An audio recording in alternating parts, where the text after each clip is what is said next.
Aero-News Network's coverage of the 66th Annual AEA International Convention and Trade Show, live from Orlando, Florida, is brought to you in part by the following sponsors.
For over 30 years, the massive Sport Plane Resource Guide has provided expert, credible information, evaluations, and critical analysis of all that the sport aviation world has to offer.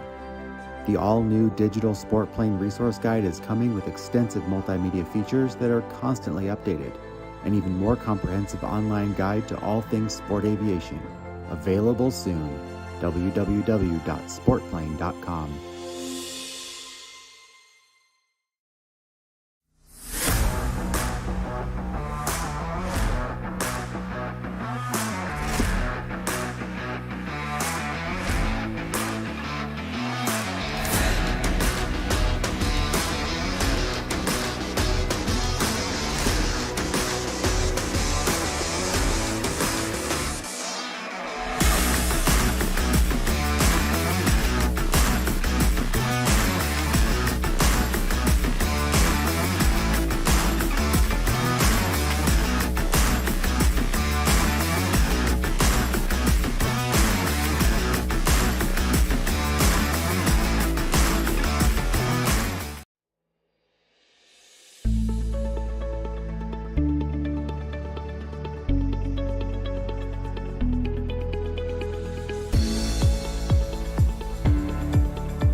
And guess what? We're back. You guys didn't learn a darn thing yesterday. Here we are again. If you have missed day one or day two, go back to airborne-live.net and take a look, because quite frankly, we've had some stunning stuff to report to you and show you. On day one, of course, was the opening sessions for AEA, as well as 33 presentations in the new product introduction series. Stunning stuff, some really interesting things. Mike Ingram and I have been talking about this for the last few minutes, about some of the things that showed up the other day and some interesting surprises. Yesterday, of course, we did our first day of interview series. We led with Mike Adamson, Jonathan Pinson from Airtex, Tom Harper, kind of a strange guy, you know how it goes. He's just everywhere with Avionics. Greg Ledbetter from PS Engineering, Sergio Aguirre from GoGo Business Aviation, Gary Reeves from pilotsafety.org, and of course Matt Hara from Midcontinent Instruments and Avionics. Take a look, that's also on the list at airborne-live.net. And on top of it, all those pieces, including all the individual NPIs and all the individual interviews from yesterday and later on today, will be broken down into individual segments. If you're involved with that, you're welcome to embed them and so forth. And there's a lot more to come. But today's a new day. We got a whole interesting roster. We'll be leading here with Mike Ingram. We're also going to be adding Scott Philbin shortly with CIES, Van Winter from Mid-Continent Instruments and Avionics, although I think he's going to be talking True Blue Power. Rick Perry, Mr. Regulation from AEA, Jamie Luster from Genesis, Britt Wannick from Uavionics, Stefan Hoka from Air Corps Aviation, and they're doing some neat stuff. And then a fascinating program with Patrick McManus and Next Stop, finding jobs for this industry and training for veterans. Idea near and dear to my heart, so I'm happy to see it. But let's get to the business at hand. Mike, welcome to Airborne and AEA 2023. Thanks, Jim. 66th annual trade show and our 15th live streaming. So by now, hopefully we got it right. Nice. What's new at Shaden? Tell me. So we have been continuously working on some great engineering projects. As you know, Shaden is all about data conversion products and fuel flow transducers, as well as supporting a lot of our older legacy products through air data computers and a number of other fuel systems. And there's a lot of that. There's a lot of them. Engine trend monitors, and name a whole. You guys got around. We did. And I will say that we're working back into that innovative phase of engineering, working with some big OEMs. I can't disclose all of them, but some big OEMs working on embedded type boards, like electronics, that have to be certified, either 178, 254 type boards. But some of the new things I wanted to talk about is working on a program to customize the K factor of fuel flow transducers. These are for piston, so low flow type applications, right up through turboprop, whether you're pumping a lot of gallons per hour. So a lot of the forward fit Garmin cockpits will have a set K factor within their G1000 or G3000 integrated cockpit, and it restricts the types of fuel flow transducers that you can use. So we're now opening up that market. Instead of the Garmin configuring the K factor in the maintenance setup modes, we're going to be able to do it from our side. And so we'll be able to go into a lot more aircraft and have that configurable K factor. Outstanding. Where do you go from here? Well, we're going into a lot of different places, right? So our converter products, we do a lot of converter products when it comes to synchro to AirInc, analog to AirInc, and go back and forth. There was also, the unfortunate events of Skylight over the last year. There's a lot of products that they had, and their customers continue to need those products, which Shaden can step in and be able to supply. That's got to be a tough gig. It is. I've gotten to know the Skylight team that's still remaining and supporting some of their activities to transition a lot of those products to their customers, but their doors shut very suddenly, and we've gotten a lot of calls from their customers, and we've been able to satisfy a lot of those needs, including a DDA. It's a digital discrete adapter for ADS-B. All right. That's currently under the CMD's SDC. This is a product that was announced from a couple other companies yesterday, but we're actually under the SDC. We're a PMA part that could deliver tomorrow. So it could be interesting to some of the folks needing that. Well, when you're stepping in on an issue like that, where a serious problem has been raised and people are panicking, I would imagine the issues involved in that, both from the regulatory as well as just plain old customer relations, have to be pretty ponderous. Yeah, we got a great team. Our customer support team is awesome in handling those calls. Just anybody reach out to Trevor or Kenny. They're always picking up the phone, or Jana is also back at the office. And we're doing what we can to try to keep the supply chain healthy and get people parts that they need. And we can also customize a lot of the parts that we have too. So if there's somebody that needs a specific conversion from one thing digital to analog to synchro, whatever, we're there for them. Might take a little bit of time to configure the engineering and the software, but we can do just about everything. Holy smokes. Yep. Good to know. Well, this is an industry that has to dodge and weave with some interesting problems over the years, the last couple in particular, between pandemic-related issues, economy issues, so forth and so on. it's required people to be very inventive out here. Yeah. One question, there are two questions that have been asked of virtually everybody that's come out here. One is about finding people to staff these companies, the combination of training, acquisition, maintaining them, and so forth and so on. How are things going on your end in that area? Do you have any interesting insights on what it takes to keep staffing this industry? It's a challenge, for sure. We're based out of Minneapolis, so we have a good technical talent there, from the schools to the universities that are graduating engineers, so software, electrical engineers, a little bit of aerospace coming out of the colleges up there as well. We are always hiring, almost always hiring. You know, we're looking for people either right out of school or within 2 to 5 years of experience, and teaching them a lot of the aerospace and avionics skills that they need. They come out with really strong software background, but when you need to learn the processes at 178, and you know, we're also AS 9100, so they have to fall into our quality management system. There's the work to get our customers a product, and then there's the work to make sure that they're complying with FAA standards. So it's cool work that we're working on, and that really motivates the engineers that we have and that have been with us for many years, because it's really unique problems that they're trying to solve, you know, on really cool airplanes. And as you know, airplanes are very complex system engineering challenges in the sky, and our engineers are really strong to be able to solve those. Well, it's a fascinating business in that, one, we're always talking about simplicity and trying to keep things simple and so forth, and yet between the regulatory environment and what the customer demands, it's also almost an impossible mission now.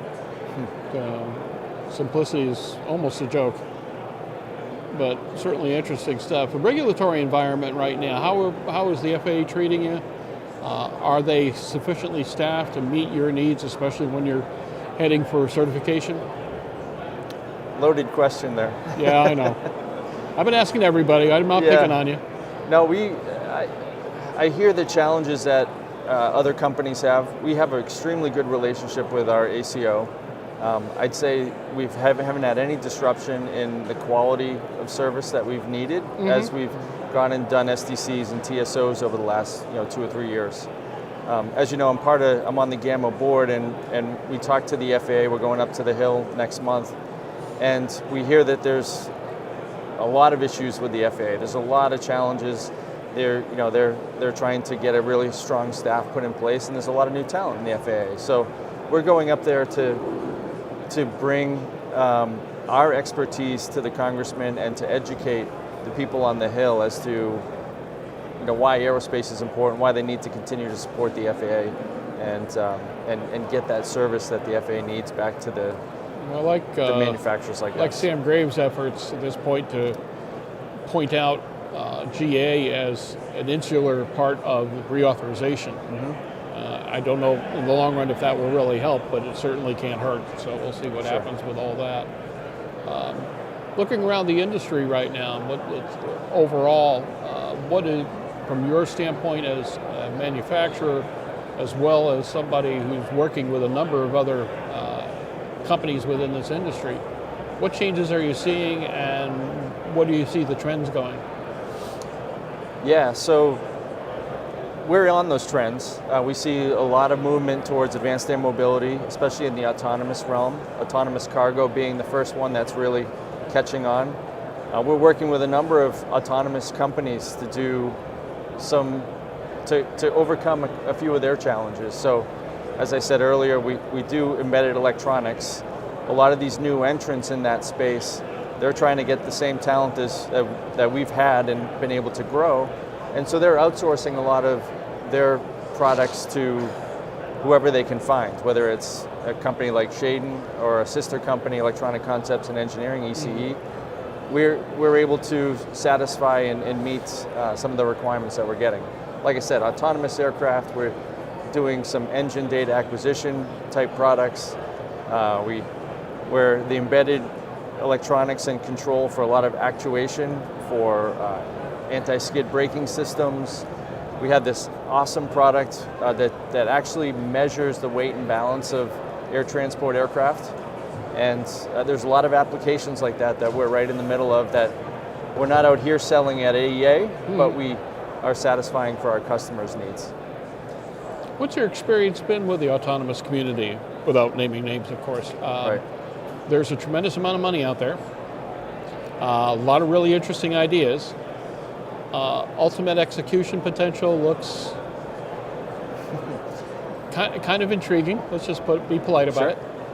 But when with the kind of work that you're doing, you're down in the dirt with this stuff. You're working with folks that are trying to build the subsystems and so forth that can eventually, if possible, make them work. What's your experience been with the industry overall to this point? There's a huge amount of energy and, like you said, money in that space. I think they will create some aircraft. They will be creating a new market. As you know, everything in aerospace takes longer than anyone predicts, so I expect that it will happen, but it will happen on a different time scale than a lot of the major companies with a lot of investment want. But their intentions are right. There's just so many challenges when it comes to building the aircraft, getting the electronics and the avionics installed and the automation involved, and then the certification piece. And then obviously you got to get people or cargo on there as well, which is, that's something that the industry in general has solved over the last 100 years, and they're trying to break some of those normal ways we go to an airport and get on an airplane to be more convenient and more available to the masses. Some big challenges, but when it comes down to it, they're needing to solve engineering problems, whether it's autonomously for these vehicles or whether it's with a pilot, and there are companies like Shaden that are out there solving it. So it's a lot of fun because it's always great to see new technology and innovation happening. And I don't know, as an engineer, it's a great place to be. There you go. A lot of good conversations. Overall, to the community out there that we are addressing in many ways, the GA community and business aviation and the like, what is it about Shaden that people don't know that you think they should? Yeah, so we solve people's problems. And we do it in basically the computing that's behind the scenes. So if you're an actuator company or a brake company and you don't want to do the electronics piece, that's what we do. We've done many certifications. We've brought many products to market. We've assisted our partners, a couple companies to just throw out there, Advent, that does anti-skid brakings for a number of aircraft, Avix, Aero, which I mentioned about the weight and balance calculator.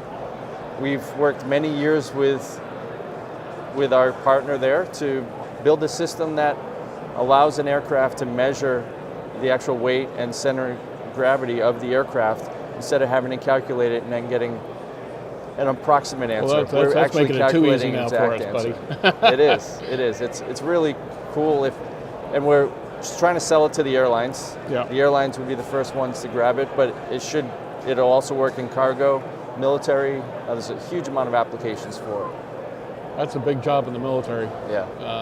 Being able to displace loadmasters and the like would be such an interesting break in the chain of how things are done. Absolutely. Yep. Ouch. That's kind of wild. Holy smokes. You mentioned before about supporting legacy products and all. There's a kind of an interesting schism out there between the companies who will and the companies who won't. Because there's a lot of folks out there who have been out there for a long time. Yep. They've got airplanes they don't want to mess with because ain't broke, don't fix it, and so forth. What responsibility should you as a manufacturer have to supporting legacy products, and more important, where's the limit? So we have our own legacy products, right, which we support just about every product that we've ever brought to market. So we either repair it or replace it if we need to. But Shaden's in a unique position where we're able to make new products talk to some of the older products that are still in the aircraft. So if you don't want to replace basically aviation marriage counseling. There you go. Like if you want to keep your old autopilot, say Citation 10 or something of that nature, we're able to put in, basically have the digital avionics, whether it's an Avidyne or Garmin or whoever else, be able to talk to that older autopilot system. So you're able to kind of mix new and old avionics and electronics in the aircraft by using some of our converters. Yeah, and that's what keeps us in business. We do a lot of problem solving in that space to be able to allow people to put in new electronics into the older aircraft.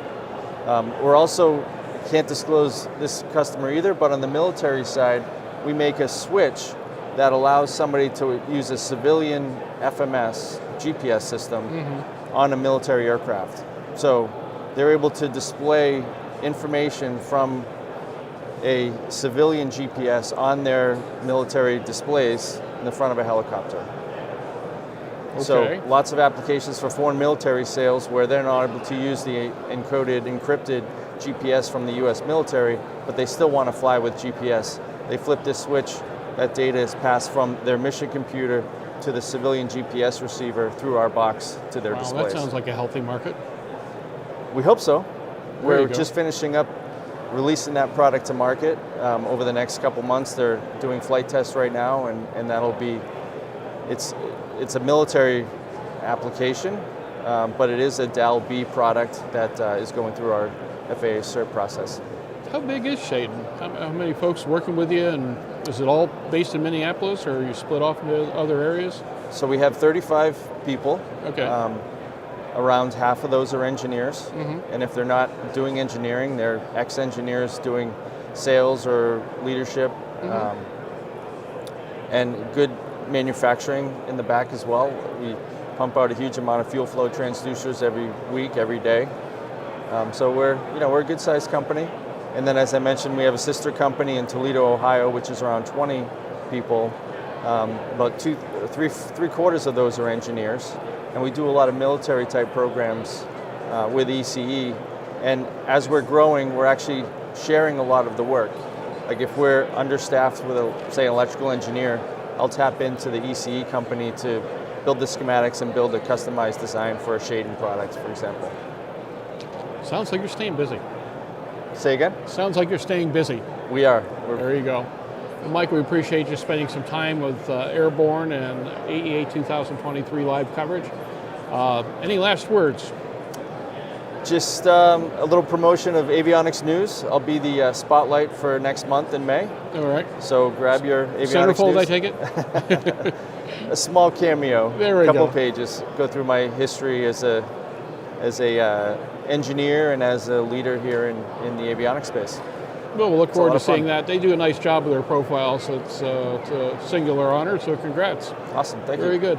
Sure appreciate your time. Yeah, thank you for your time. And tell you what, folks, we're going to take a short break here. We've got a number of folks on deck. A very active day. And again, the part that I like most about this is that we have the autonomy to make sure that our guests are the real deal, and we've got interesting topics and interesting companies as well as interesting people to deal with. So we are live at the 66th Annual AEA Convention and Trade Show at the Gaylord Palms and Resort in Orlando, Florida. We were trying to figure out yesterday whether or not we're technically Kissimmee or Orlando, but we're here and that's all that matters. It's been a great show. If you've seen some of the open shots of the floor, it's been very active and very busy, and it continues to be that way through the rest of today. And we're looking forward to great coverage throughout the afternoon up until about 2 o'clock, at which time we turn into a pumpkin and go home. And we get to take our puppy out of puppy jail and go home and do our thing. So we will be back in just a few moments. We are live again, AEA 2023. Be right back.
And we're back. We are on the floor of the 66th Annual AEA Convention and Trade Show at the Gaylord Palms and Resorts in Orlando, Florida. And as I noted before, we've got a great lineup this week. Day one was stunning with 33 NPI presentations yesterday with the better part of 10, 12 guests. And we're doing the same today right up till 2 o'clock, and then we turn into pumpkins and head home. So at any rate, Scott, thanks for joining us here at Aero-News and Airborne and such, and especially with our 15th year of AEA live coverage. Tell us what you're doing here. Yeah, always a pleasure, Jim. We're here at the show basically with our base product, which is our fuel level senders, which for by and large for these the installer base are they get installed along with new engine monitor systems and all of these retrofits that are happening. And we're here to support that installer base, but basically things are going where we're getting nothing but compliments, and that's it feels good to be patted on the back occasionally. Doesn't hurt. We sometimes few and far between in this. Sometimes that happens. You're going through some of the issues and problems and learning about other platforms, other aircraft that people see a need for us to be applied to, and working out those arrangements. We also have our throttle that we developed and we showed last year at this show.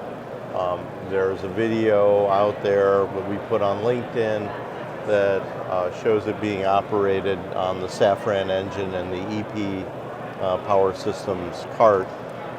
Basically tried to abuse our throttle with no negative results on our part. Oh, you have to let me out if you want abuse. Oh, I'm equally as bad. I can break most anything, yeah. But the Safran engineers tried to induce all sorts of anomalies, and thankfully we've been in the business long enough and learned enough with using basically the same technology on the fuel level sender to avoid any normal issues you would find.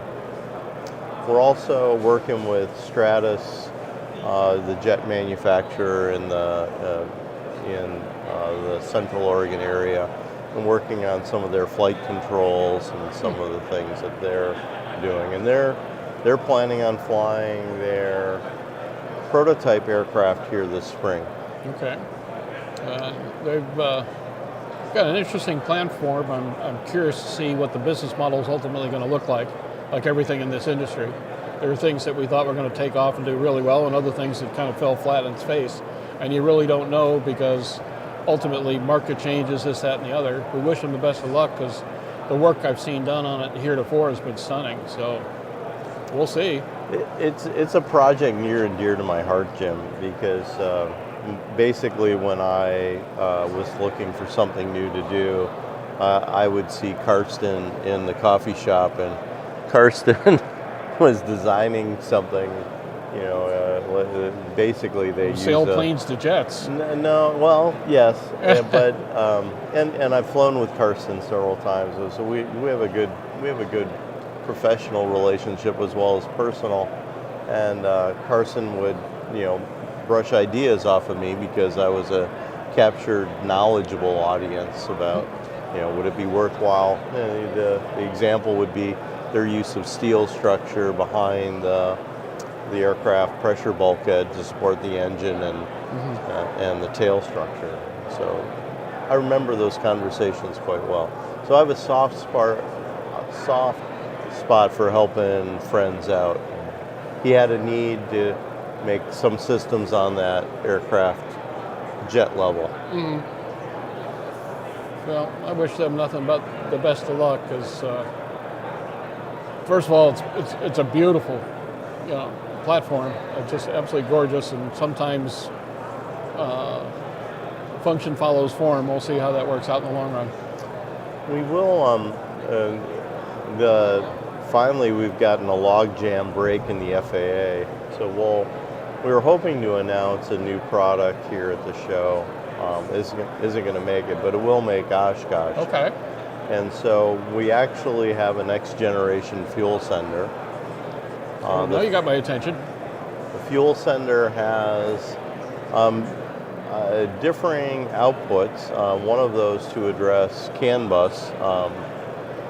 From 2008 on, Cessna used a CAN bus sensor in their single engine propeller line of aircraft, and that product is getting difficult, if not impossible, to source and locate. So we'll have a solution for that coming up. But with that, it also has how many other airframes do you think that affects? 172s, 182s, 206s, Caravans. Thousands. Yeah, gotcha. Okay. That sounds like a nice market. And I've got people asking. They're having to shut down aircraft for flight schools because of availability. So that's a sensitive topic for me. My employees as a benefit can get free training that I pay for their pilot's license, and I like to see my employees, younger people, engaged in aviation. So not having flying training aircraft is something I'm sensitive to. Good for you. But the new unit has dynamic damping, so that it's hard to tell some pilots that fuel moves when they taxi around. No, I won't have to do that. Surprise. Surprise. Oh my goodness. It'll have pitch compensation, so it'll have everything that a airliner type fuel quantity system has. You're making it too easy, Scott. Brought down to the level that we've been very active. We've crossed over last year over 100,000 fuel senders in the field, and that pace continues to accelerate. So what once was a foreign idea that you could actually measure fuel in small aircraft, or that it could be accurate at something other than zero. Especially the way some of us flew. So. Yeah. Yeah. But it's no longer a fringe concept. It's actually what's the expected. Once we all graduated from the little Piper Cub fuel indicator, from there on out, it was just a series of nightmares that had to be dealt with. Oh my Lord. Yeah. Well, you've done some extraordinary work in the industry, because I'm familiar with where some of your products have gone and what they've replaced, and how the complaint ratio decreased as a result. So, neat stuff. One thing I always wanted to know, what is the genesis of the company name? What does that come from? SICE. So, it's a funny piece. If you know, I was hoping it was. If you know me, after I left Gulfstream and decided to be a ski bum in Central Oregon, I worked for a company, hard work. Precise Flight, and Precise Flight. I worked on developing the speed brakes. I worked on developing, a lot of systems on Cirrus aircraft and the former Columbia aircraft, because I was bored, basically. And I got a reputation in the GA industry for my capabilities. And the downturn in the economy in 2008, lowering tide exposes a few more barnacles in a partnership than you want to find, and it was time for me to go. So I was thinking about it and going, well, I was at Precise Flight. Well, why don't I just be now at SICE, and then retirement will be post-SICE.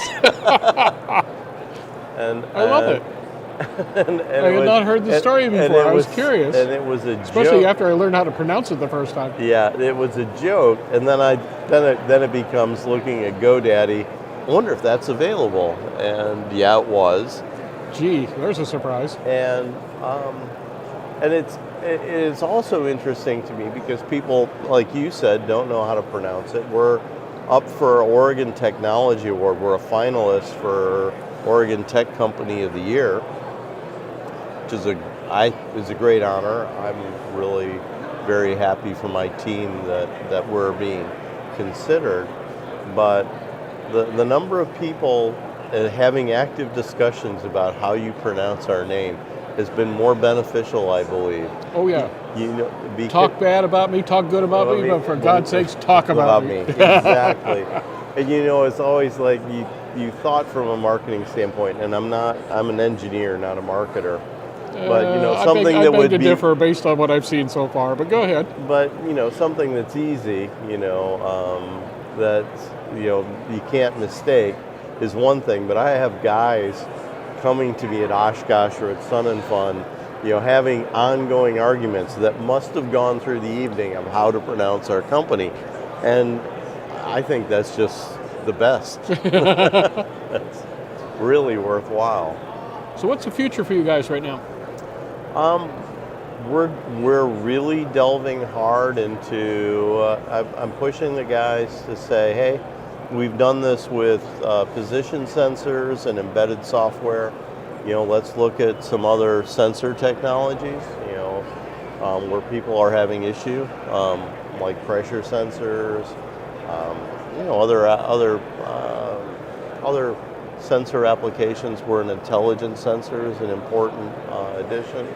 We're bidding on several military projects for fuel caches. But again, we have to convince people that a float will work. Yeah. We've crossed that Rubicon in GA, but we still have some work there. We're continuing to add to our OEM list. There's a significant OEM ad that we'll have this summer. Okay. And so that's there. Sounds like you guys are going to be making a lot of news this summer. Yeah, and then we have a few skunkwork projects that I'm not at liberty to talk about, but are equally fun and exciting, and hopefully no engineers will be hurt in the exercise. So my guys are having fun. I really enjoy my team. They know that they're making a significant difference in safety and aviation. You can see that. You can see that in the way they carry themselves. They're doing a great job on working, you know, that consortium with Diamond and EP Systems and Safran. They're getting nothing but accolades from, you know, senior colleagues of my gestation in this industry, and I'm really proud of the team and what they're doing. Outstanding. Well, congratulations on everything we've seen so far. Any last words? No, I'm really happy to be here. Really happy with my customer base, the installers, and they're getting the thank yous that we get at these shows are worth millions to me. Well, that's the best part of events like this, is that you're with the people you work with, you buy from, they sell to, whatever the case may be.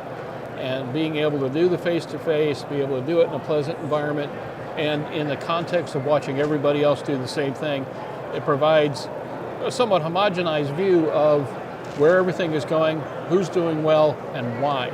And can I emulate that, or even better, top that? Yeah. This is a great incubator for good ideas. Also a great incubator for looking at what hasn't worked and, okay, run like hell from that one. There's a few of those here and there. Yeah, there are those ideas. Thankfully, in my career, I've been able to avoid most of them. Well, I'll tell you what, that makes you the rare exception, because from journalism on down to avionics, we've all got our blunder stories. And man, we've got a bunch of them, right, T? Hey, So it's one of those things I tell my guys. It's aviation. You get to learn something new every day, whether you wanted to or not. yeah, it's definitely drinking from the fire hose all the time. Yeah. Well, Scott, I appreciate you spending time with us. I am going to absolutely demand that we talk before Oshkosh to get an update on what's happening and be prepared for the news that you have at Oshkosh. We'll, of course, keep your secrets up to and through announcements, but the big thing we're looking to do is just make sure that, like we do at Sun and Fun and like we do at MBAA and AUVSI and AEA and all the rest, that we go into Oshkosh and just cover it like nobody else and have a ball. We drag about 30 people out there, so it's always kind of a real interesting event from just organizational standpoints. And this year should be fun. With Sun and Fun up about 20%, even Oshkosh is saying they're expecting a much better year. So more power to you. Congrats so far, and more important, kick a little ass at Oshkosh. Thanks. Thank you, sir. Much appreciated. All righty, folks. We have Van Winter on deck, and we're going to talk True Blue Power and teeny tiny lithium batteries that, boy, I wish I had 10 years ago when I was running from one battery type to another in my Glacier 3. None of them worked. In 3 days of sitting in the hangar, I had to go charge it up again if I wanted to go play. The technology that we're seeing right now, especially on the lithium side, at least the good lithium side, has been extraordinary, and it's fun to watch. So we're going to take a quick break here. We are at the 66th Annual AEA Convention and Trade Show. We've just had a great conversation with Scott about SAIS and where they are and where they're going. And most important, we got a long list of great stuff coming up. Van Winter, Rick Perry, Jamie Lester, Britt Wanick, Stefan Hokoff, and Patrick McManus, with everything from getting jobs in the avionics industry for veterans to the regulatory environment with Rick and Genesis and Uavionics and Air Corps and you name it. So we got 5 pounds in a 2-pound bag. We'll see you in just a few moments. This is the Aero-News Network and Airborne's coverage of the AEA convention, the 66th annual convention at the Gaylord Palms and Resort in Orlando, Florida. Be right back.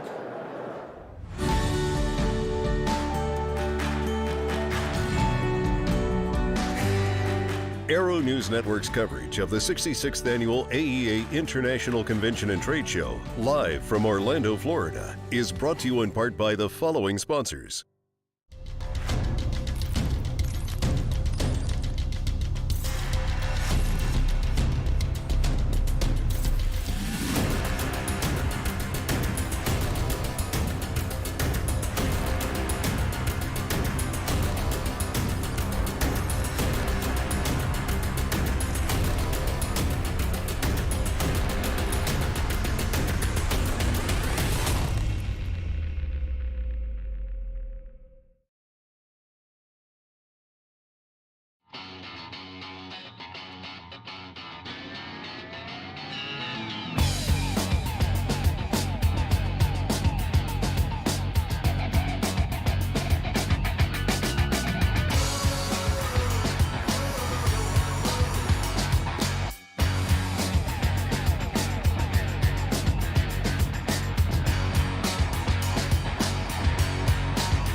Unbridled passion, unequaled performance, unlimited possibilities.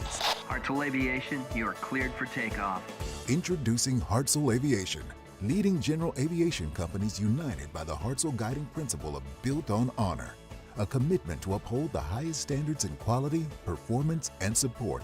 Hartzell Propeller, Hartzell Engine Tech, Hartzell Aerospace Welding. We are Hartzell Aviation. Now boarding at hartzellaviation.com.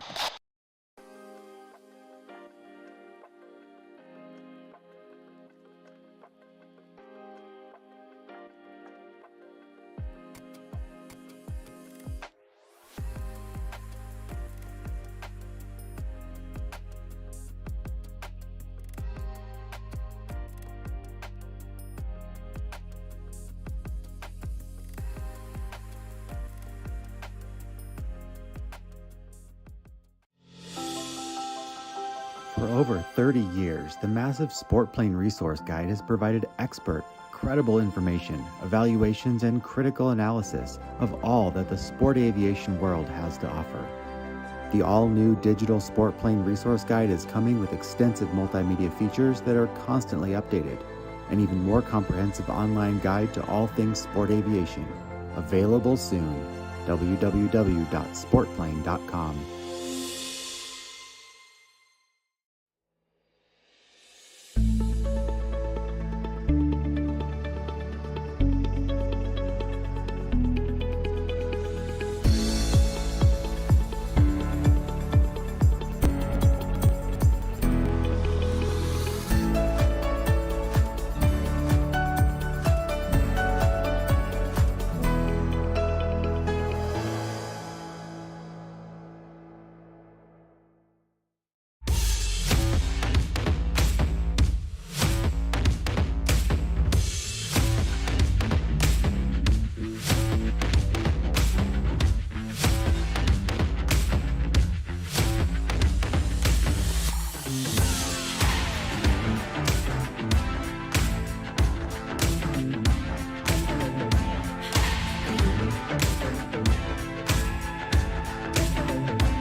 And we're back. You didn't learn anything from everything so far, you came back anyway.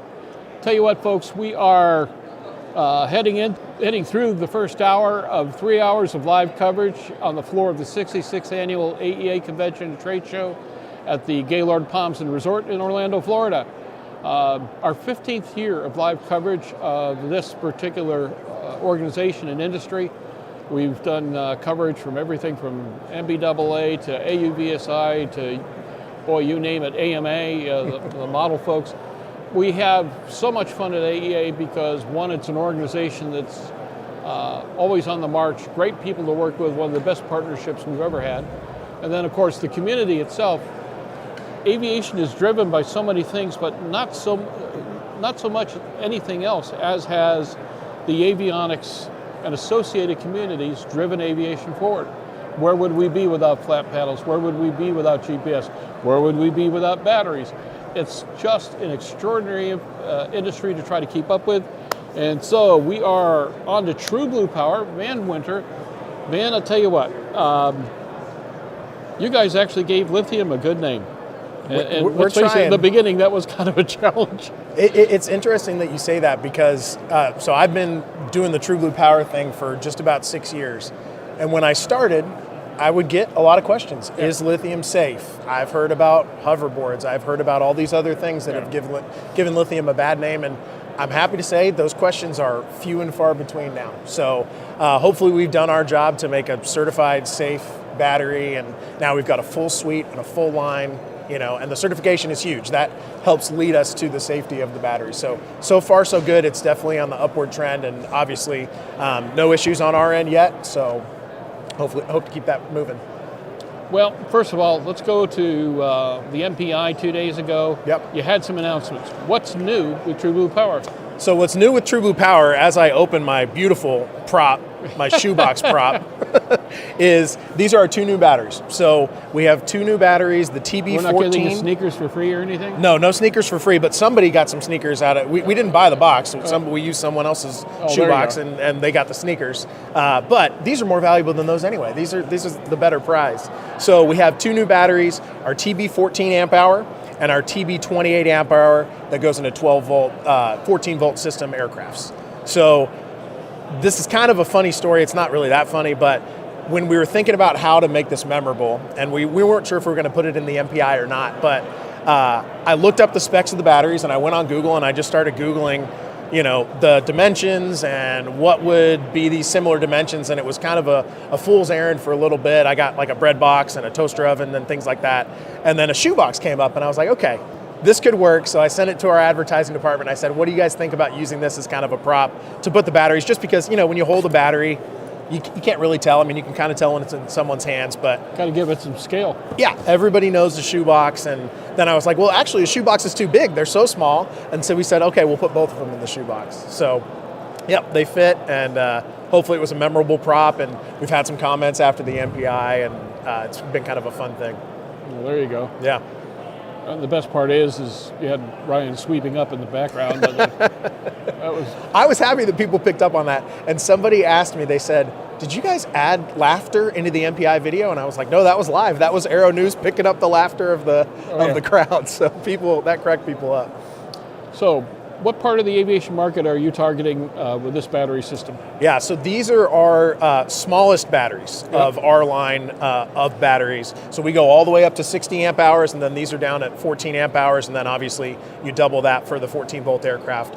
So the kind of cheesy, corny thing that I was talking about to somebody yesterday is you deserve yes. So batteries are hard to get on aircraft. You have to STC them for lithium batteries per aircraft model. And we were tired of telling customers, no, oh, we don't have that for your aircraft. Oh, do you have this for my aircraft? Especially Oshkosh. So this is a really good Sun and Fun Oshkosh market battery. And they would come up to the booth and ask if we had a battery, and we would have to say no. So now it's kind of a you deserve yes, the customer deserves yes, we want to be able to say yes. So these are perfect for the aircraft that we're going after on our AML STC, which is the Cirrus aircraft, the SR-20, the 22, Cessna 172, 182, Moonies, Pipers, things like that. So it really takes us down into some of those really prolific aircraft models that there's a lot of them flying around. And but I got to tell you right offhand, I got a complaint. What's that? A big complaint. 10 years too late. I went through, I had a Glass Air 3, absolutely loved the airplane, 411 Alpha November, one of the most fun things I ever flew. 245 knots, any place I wanted to go, and controller's going, is that turbine? And you go, no, but it thinks it is. I went through battery after battery after battery, because the problem I had is with everything going, the way the system is designed and the way this airplane was built, we had to put the battery behind the front seat. Okay. Long leads out to the engine, and of course cranking a 540 on a cold day is such a pleasure. I can imagine. Second only to hand propping it. We won't go there. And man, I went through battery after battery after battery, no matter what I did. In the hangar for a couple days, up to a week, I'm still having to go back and put it on the charger. Yeah. And where were you when I needed you? I was going to say, you let me down. Now you deserve yes. So now we can can go find another Glass Air 3. Yeah, now we can give you yes. Well, yeah, and that was the thing. I mean, the reliability on these, we've been preaching the lithium. The form factor is just stunning to me right now compared to what we were at various times operating. Yeah. Wow. And what's interesting is, we call them cousins because they are different batteries, but they almost look like twins because all we did is we were able to adjust the cells in the way that they're laid out and the way that they're connected together to do the double amp hour and then lower the voltage. So yeah, they're fun, they're little, they're light. That's kind of the preach with lithium that we've been doing. You've given us a great platform for years, but they're 50 to 60% lighter than your traditional batteries. So that plus the reliability, plus you still have the smarts of the lithium batteries and the battery management systems has just been epic for us. The big question, here it is, how much? $24.99 is the list price for these batteries. Okay. So not only is it our smallest, but it is our cheapest, most affordable option so far. We hear the customers, right? So the first thing when I'm talking to customers about batteries is they say, wow, that's really expensive. And then I walk them through the value proposition of how it's going to last so much longer and how it's a much more reliable battery, how you're going to have cooler, cleaner, faster engine starts, right? So the wear and tear on your engine is way better. So we heard the customer feedback. It still is expensive compared to some of the legacy options, but not after you've gone through a couple of batteries that don't work. Exactly. So this would have been cheaper. And again, thanks, pal. Yeah, I know. Sorry, too late. But much more affordable option compared to some of our really, really high amp hour batteries. We stripped out just enough of the things that make our batteries really expensive to make these an affordable option for these owners that we know with those smaller aircraft but larger market that we're hoping it's a good price point for them to be able to be excited about. Two more questions. Sure. Who can support these in the field and warranty? Yeah, so 2-year limited warranty on these batteries, which is the same that we offer on all of our batteries and most of our aviation products generally. Supporting these in the field, mostly we're doing that support on our own. Okay. So we send these batteries back, especially as we ramp this up, and we want to be the first touch point for the customers. If there's an issue, if they need troubleshooting, we're a small company and we talk to each other, so we want them to be able to contact us. We want to be able to work through any kind of issues, but we'll have a lot of people selling them, and we'll handle all the support on our own. I'll be darned. Yeah. Now this whole battery series has permeated aspects of the airline culture, the business aviation culture, GA culture now, and so forth. What are you learning from these various sections of aviation that are helping your decision-making process as you support and design True Blue Power for the future? Yeah, so I think the biggest thing that we kind of touched on already is we're learning that people need to be educated, right? Anything new is going to have a bit of a learning curve. You're basically calling your average pilot a dummy. So, well, don't put me on camera saying that, but... Oh no, on batteries? Seriously, you go to 9 out of every 10 GA pilots, what do they know about their batteries? Not a bloody thing. Right. And to be perfectly honest, leading the pack. Right. So... Well, and that's the thing. These are designed, you don't have to know much more, right? You put them in, and what's great about these is you don't have to relearn and deal with them and troubleshoot them every 1 or 2 or 3 years. I mean, these are still going to last you 8 to 10 years. So we actually don't need you to know too much about the batteries. We just want them to work, kind of a set it and forget it type atmosphere, and then you can set it and forget it for much longer with these batteries as well. So, interesting. Yeah. Well, you've got, as I recall, you had some of these placed with airline operations up in the frozen north, which where cranking power was something dearly desired.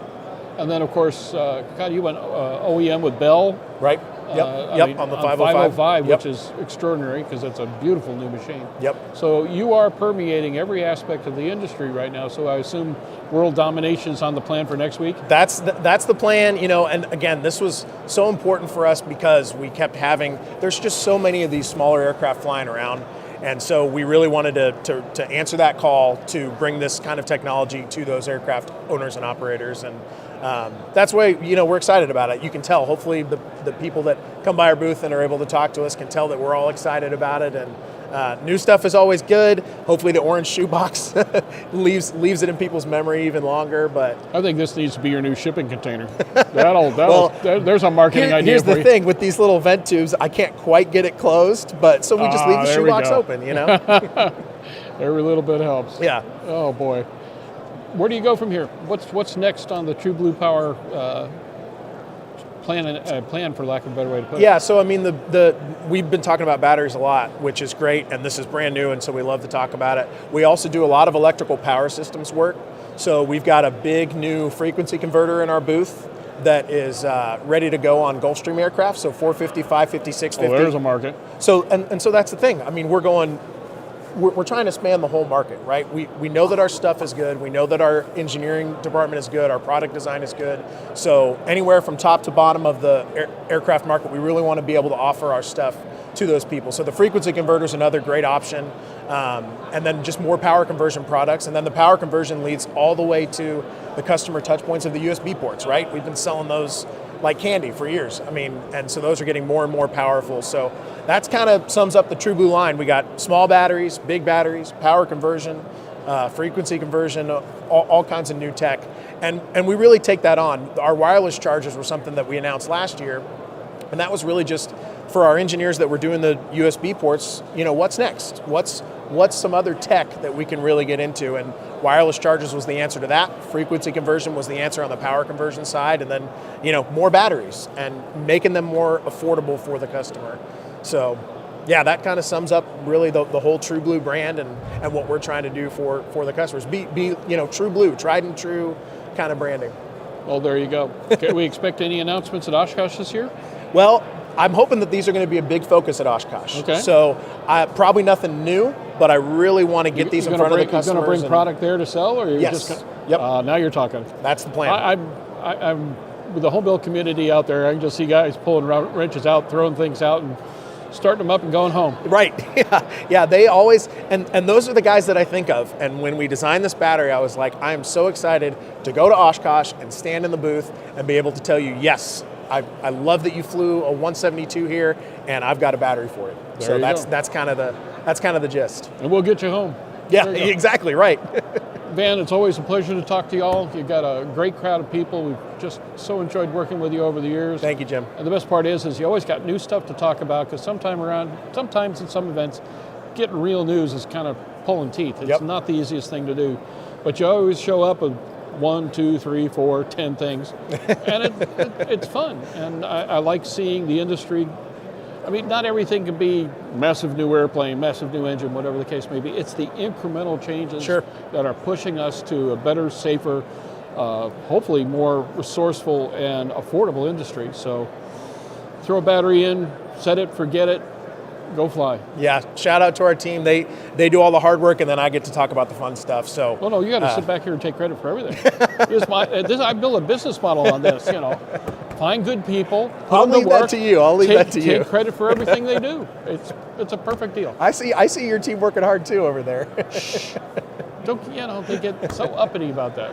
Especially my wife. Don't even go there. It's going to cost me at least shoes. Well, hey, I got a box for them. You had to go there. You said shoes. I'm staring at a bright orange box. I'm just going to shut up. That's all there is to it. I'm done. There we go. I mean, oh well. I give up. Sir, thank you so much. Appreciate the time. Alrighty, folks. Now that I've been one up by yet another winter, if it isn't one, it's another. We are going to take a quick break. We got Rick Perry on deck. Now, I got to tell you something. Rick's an interesting guy. First of all, there are no short conversations with Rick Perry. Never happened, never will.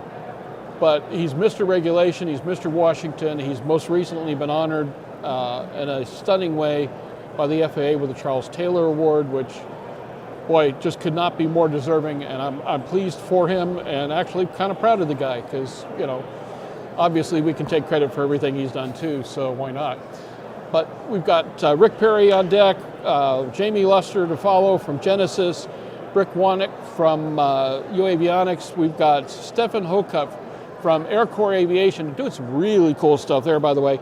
And a project I saw the other day that just really impressed me called Next Stop. They are matching veterans to jobs and training in the avionics industry, and anything we can do to help our brothers and sisters from various services to find their way into good jobs in a great community that will value them. More power to you, and that's our day, and we will be finishing up about 2 o'clock. So, just a few moments. This is the 66th Annual AEA Convention and Trade Show. Say that 3 times fast, I dare you. 15th time around for Aero-News, and we are looking forward to being right back. And Nathan, the man behind the curtain, is doing all the digital magic to make sure that you get to listen to me for 3 whole hours. Your complaints, Nathan, can be taken at Nathan Cremesino at aero-news.net. Be sure to let him have it. Okay, folks, we'll talk to you in a few minutes. This is Aero-News.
And welcome back to the 66th Annual AEA Convention and Trade Show at the Gaylord Palms Resort here in Orlando, Florida. We're still not sure whether we're actually in Orlando or Kissimmee. All we know is we're real close to the mouse, so it's all good. You know, again, we've seen a few people with the years, you never know. We've had a really great guest list up to this point. First hour went by real fast, some pretty cool stuff. But here's Mr. Regulation. Rick Perry, AEA's man in Washington, a guy we've talked to, I mean, all 15 years that we've done this live. So. Yeah, you've been a regular. I don't think we've ever missed you. And God knows we've been aiming. Washington right now is intriguing. Yes. Which is a nice way of saying, what a mess. Last time I talked to Billy Nolan, I had no idea he was about ready to say enough, and I understand not only enough but enough. I hope he lasts at least through Oshkosh because he had a ball there. I know he's talking about this summer, and he really enjoyed himself. But we had a guy who knew how to do the job, and for some reason or another didn't get to do it. And I don't know. Before we get specific, what are your thoughts on Washington these days and what's happening with the FAA? Well, keep it clean. Well, I think we all were taken by surprise with the administrator, the acting administrator's notice that came out that he was leaving in the summer. It's a challenging time. We don't have an administrator. It's hard to operate without the figurehead at the top. But unlike every other time, and I say that because we've been through this a few times. Oh yeah, this isn't new. Show. But in this particular time, I would say that the FAA had been operating in a very sound, ruddered environment. As you know, Billy was in fact AVS1 and acting as administrator. AFX1 was acting as AVS1, and so you have people, not past tense yet, you have people who have a vested interest in the policies and procedures and practices. We haven't always had that in the acting roles before. Quite often the acting role would be a parallel office and it was, rank for rank kind of thing, but not necessarily familiarity to familiarity. And so this particular last couple of years have really been pretty solid. In theory, we haven't had a leader.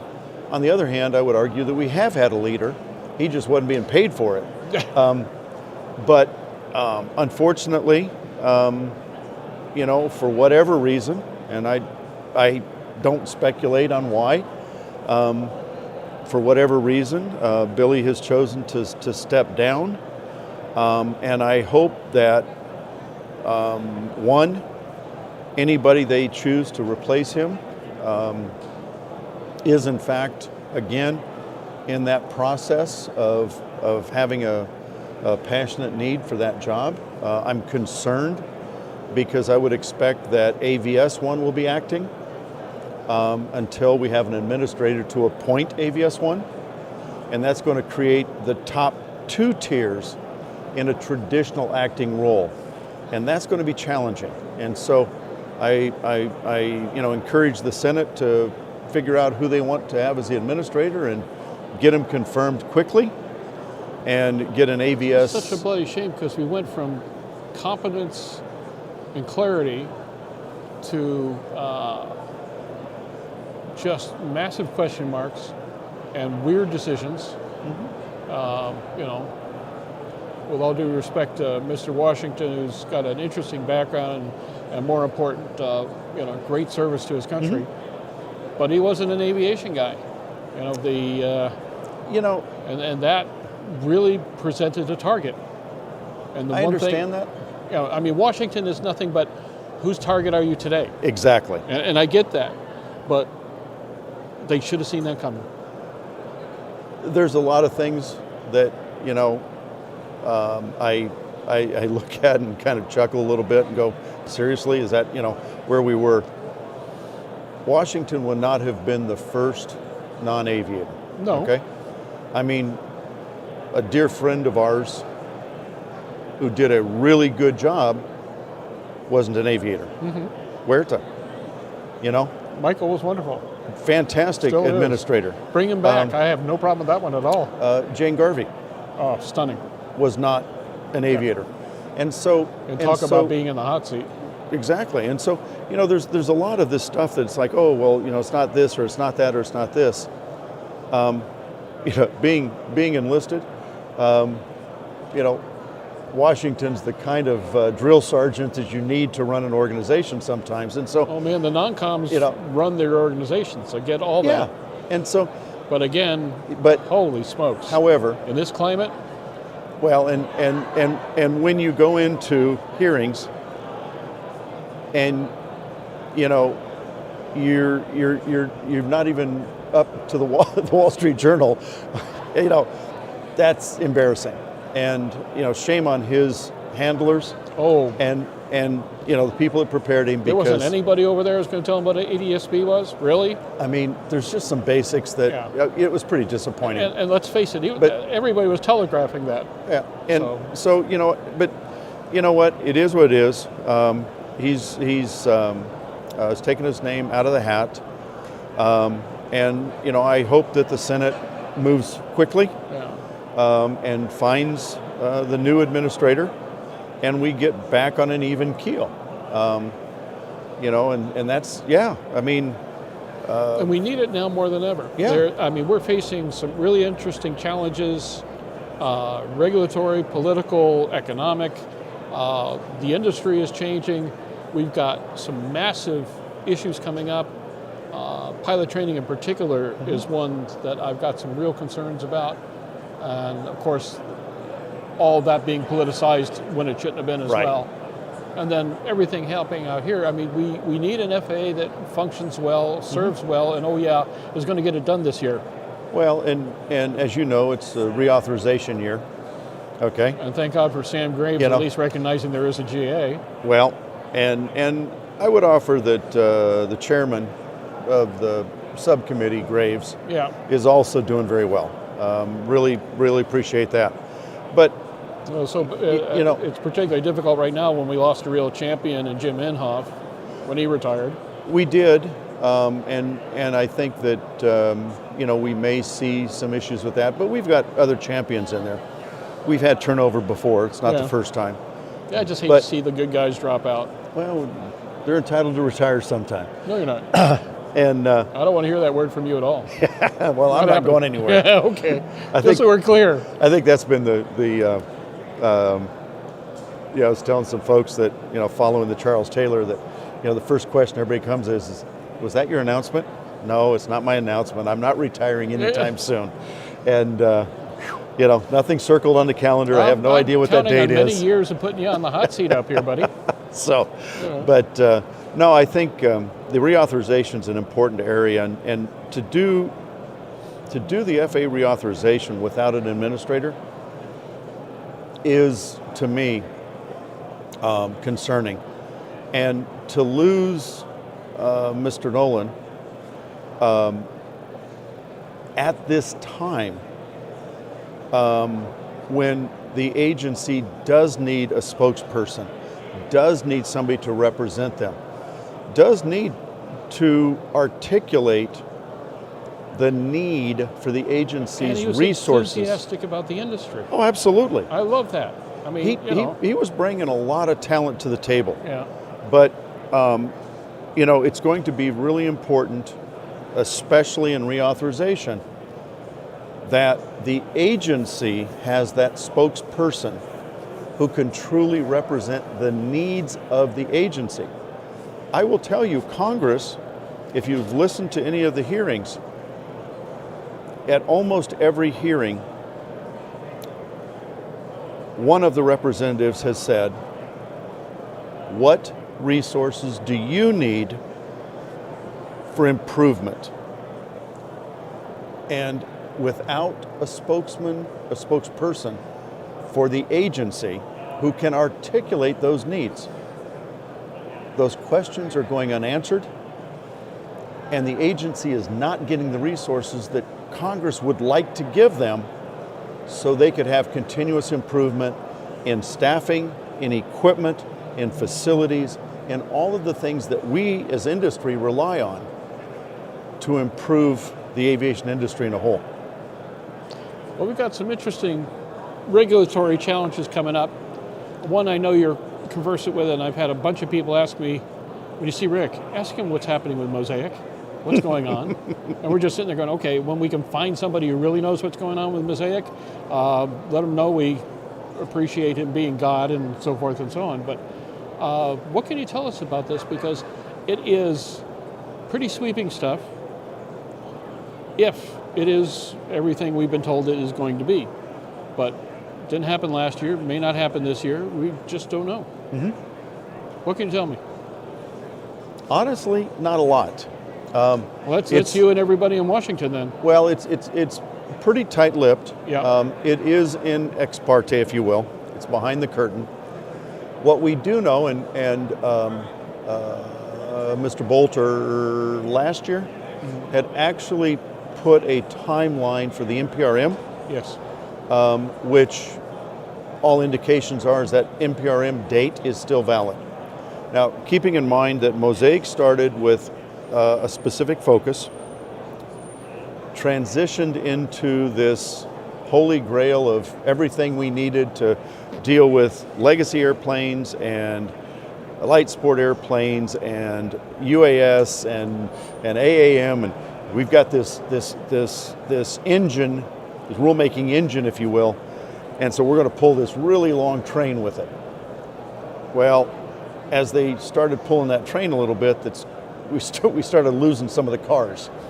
And so the last that I've heard anyway is that Mosaic is actually back closer to what the original intent was. Really? Okay. That's good news. Without a lot of the secondary baggage that was coming with it. Some of the legacy aircraft stuff has fallen off. Oh. Okay. Okay. But that's so good. But they are addressing it in other ways. Okay. Okay. And so the last that I've really heard is that Mosaic is kind of that core focus of bringing light sport airplanes up a little bit, adding some safety features into it, recognizing safety features weigh, and so we've increased the weight a little bit. So we're really getting a lot of the tools in place for light general aviation and entry-level general aviation that should really help the system. Some of the legacy aircraft initiatives that were kind of being thrown around a little bit, some of those dropped off very early in the process anyway, and I've not heard that they've come back on. Okay. And so I'm not anticipating anything. But having said that, all of those train cars, if you will, that were tagged on to Mosaic, those still have to come through rulemaking. And so we have Mosaic, but in a lot of ways, I'm expecting a secondary Mosaic 2.0. Yeah, a lot of tag-alongs. To address, won't be part of that rulemaking, but we will have a separate rulemaking to deal with modernization of certification for drones and electric VTOL. Okay. And that's just a speculation on my part. I haven't I haven't seen anything on the DOT docket to indicate that, but there is some rulemaking that has to take place in order to facilitate the operational uses of some of these additional aircraft, okay? As an example, you've got some basic language in Part 135 that talks about the pilot. Well, it's not really compatible with an autonomous aircraft. And so they're adjusting that a little bit. We have 135 air cargo operations with micro aircraft. How do you like that one? And so we have regulations about that, but we have to have exemptions because these micro aircraft don't have direct pilots. And so in order to do the air cargo operations with these aircraft, we have to have exemptions to 135. So wherever we see an exemption, we can anticipate a rulemaking at some point. Oh boy. May you live in interesting times. Isn't that the old Chinese curse? Well, the thing is that it's important for us, okay, to recognize air cargo operations are air cargo operations are air cargo operations. All right? I don't care. You can be flying a 747 transoceanic full of cargo, or you can be flying a drone with 6 kilos. It doesn't matter. It's still air cargo operations. And, you know, we can call these micro aircraft drones just like we can call the light aircraft LSA. But they're just aircraft. And if we understand, we have 100 years of a performance-based system that has taken us from the Wright brothers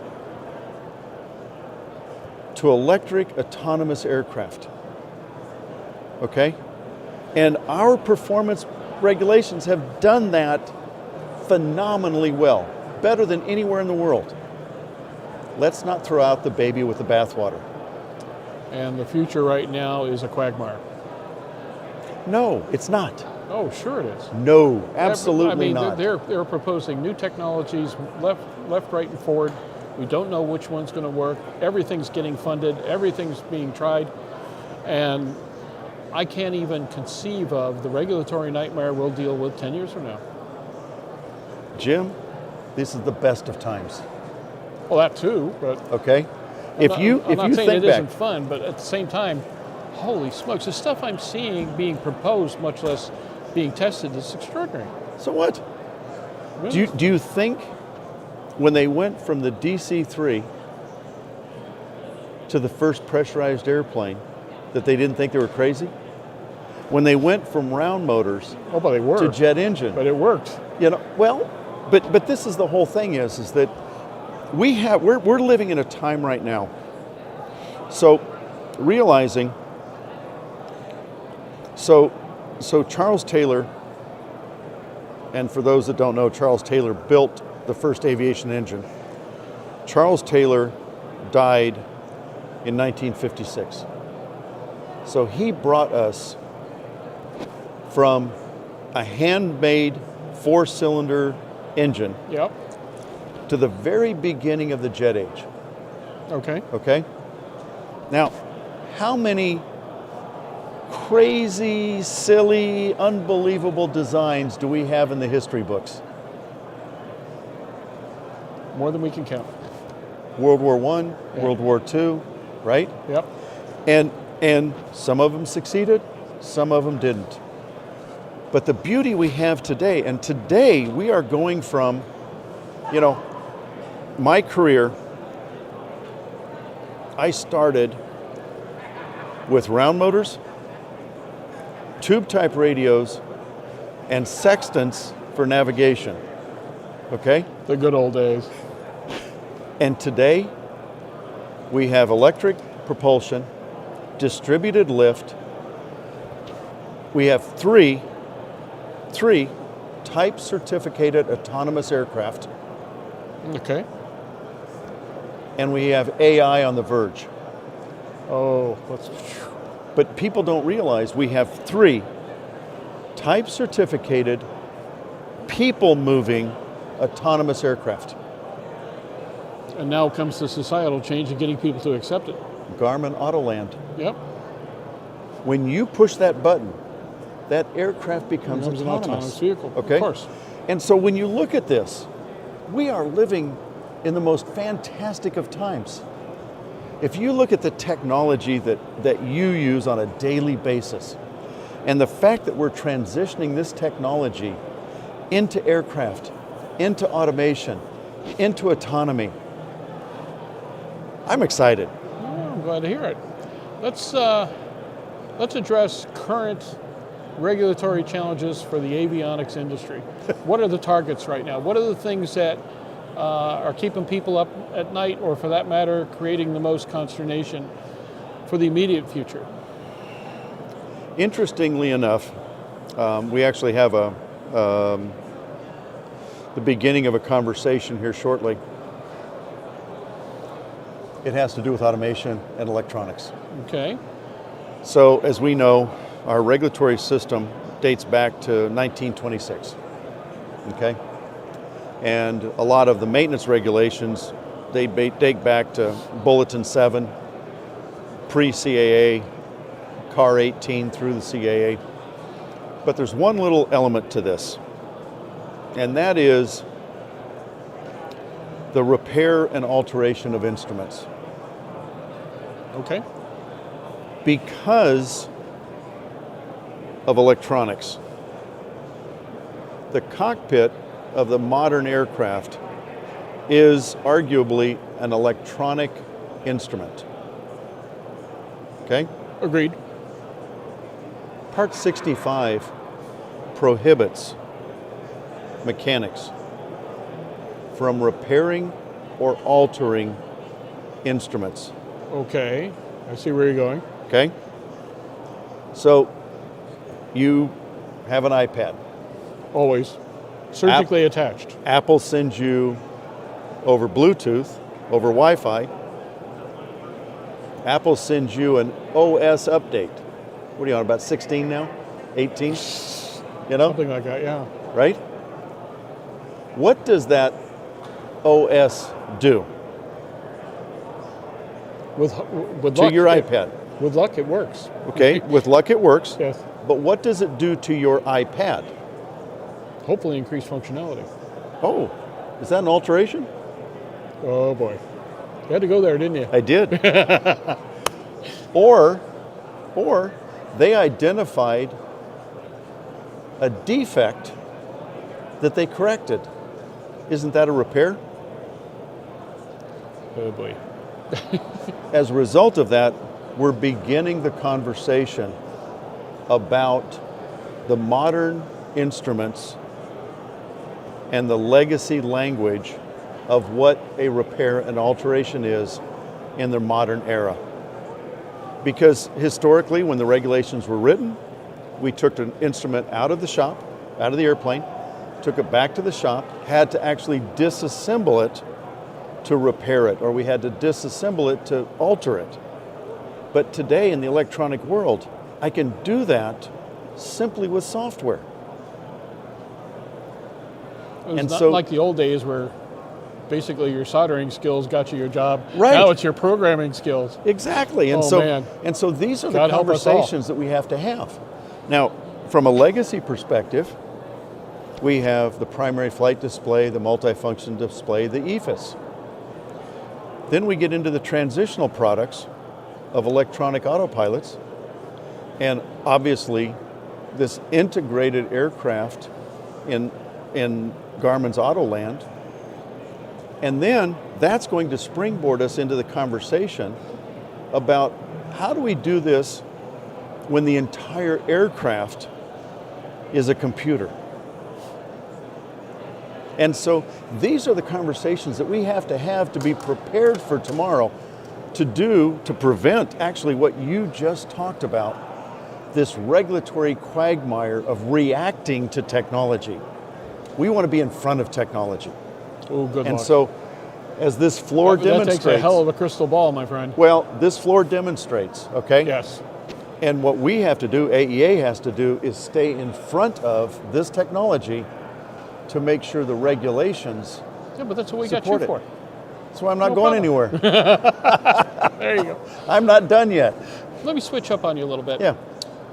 There's been a lot of talk, especially in the transition from pandemic to post-pandemic, the fact that there were a lot of people lost to the job market, hopefully by choice and not by tragedy. Retraining, rehiring, trying to find folks where they're coming from. Training the avionics industry for the next decade has become a major challenge. And a matter of fact, one of the answers that I'm real pleased with, we're talking to apparently a friend of yours, Patrick Uavionics, with the Next Stop program, which of course is trying to place veterans. Yay. Yep. Agreed. And that's part of a much bigger problem. How do you see is the industry really well equipped to evaluate, well, first to train, two to evaluate, and three to support the technicians and engineers and programmers and all the support personnel that we're going to need in an industry that is not going to go away anytime soon? Correct. And the answer is yes. Okay. How? Well, so You gave me the easy one. I know. I'm going to give you the hard one. okay, How? fine. Well, you just asked yes or no. So, one of the things that gets lost in the noise is that 145 repair stations, Part 145 repair stations, have the ability to bring in subject matter experts, Okay. not necessarily aviators, Gotcha. but subject matter experts, and in very short order put them to work, All right. because the work is being done by the repair station. Unlike a light GA shop where the work is being done by a Part 65 certificated person. Okay. Part 145 has tools in it that we have not utilized to their fullest. So if you go into 145 and you take it literally, the certification of people, which is what the real challenge is actually a minority within the 145. The 145 has the ability to bring in subject matter experts to qualify them for specific tasks and put them to work. Okay. So what it's going to do is as you explain the challenge we face, the challenge we face is like any other challenge. We have to go into the toolbox, find out what tools we have that we haven't been utilizing, use those tools to satisfy our needs. And I think it's going to work well. If you go to AEA's website, we have a Department of Labor endorsed apprentice program for avionics. Okay? Great. My best recruiting is from the Geek Squad.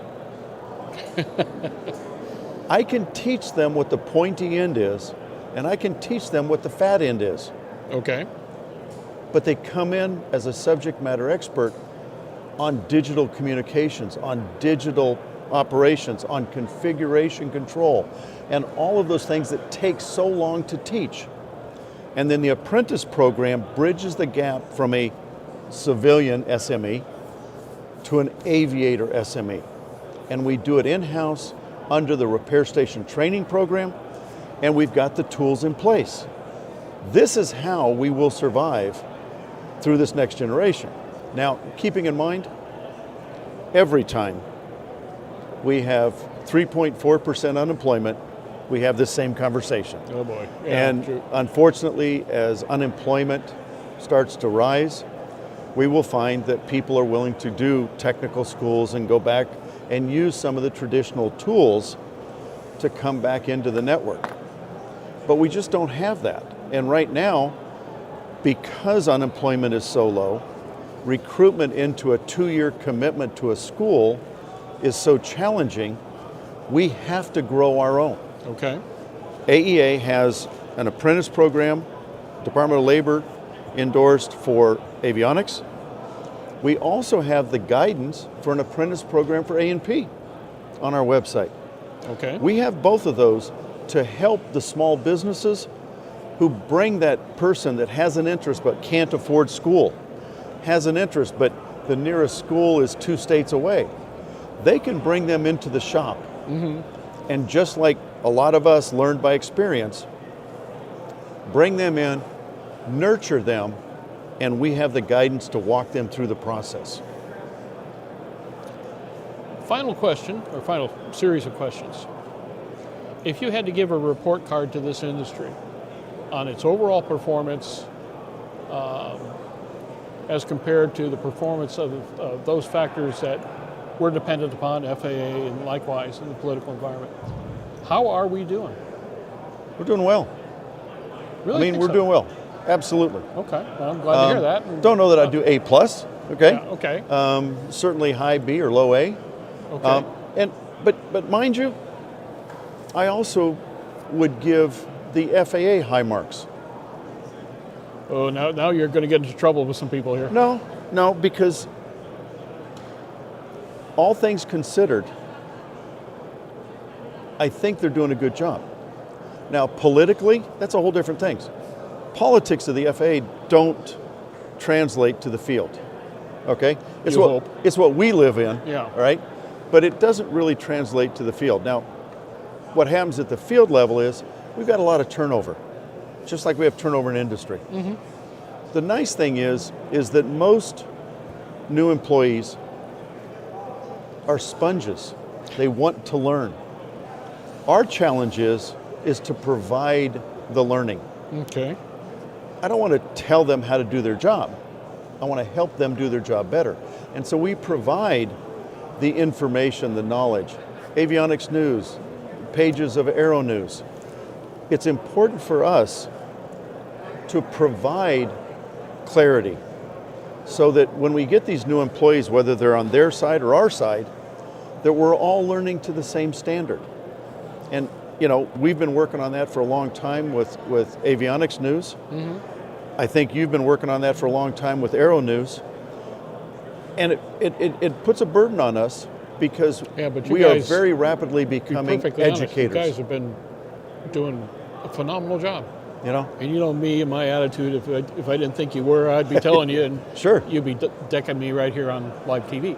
But we've got an industry that is, I mean, you know, you look at the diversity of new technologies here, okay? Big time.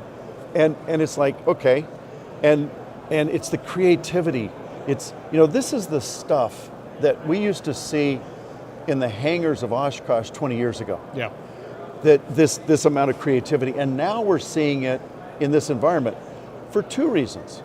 One is we've clarified PMA so that parts certification is more straightforward. We being the FAA, have also come up with ways to approve simpler parts. The NORC policy, which is a production approval. NORC has it's a simple PMA, if you will, for simple parts. Okay, you know, those tools is what helps make this floor what it is. And so I give credit where credit's due. You know, politically, I want to see them get their act together. Amen at the field level, you know, and I'll tell you, you know, one of the big issues with our members, especially the applicants in the world, is this thing called CSOP, right? Driving everybody nuts. A year ago, at this show, when the FAA reported they had 700 applicants in the queue. Yesterday they reported 274. Now, mind you, that is not 145. Okay.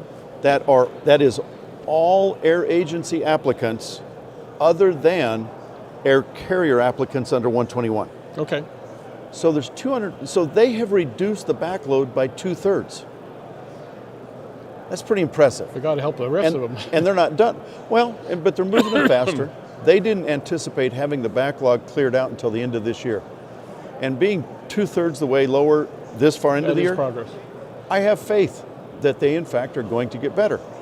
We're working with them on risk-based approach to surveillance, risk-based approach to certification, simplification processes, and so all of this will reduce the backlog for the agency so that they can spend more quality time doing surveillance and those things that Congress kind of expects them to do.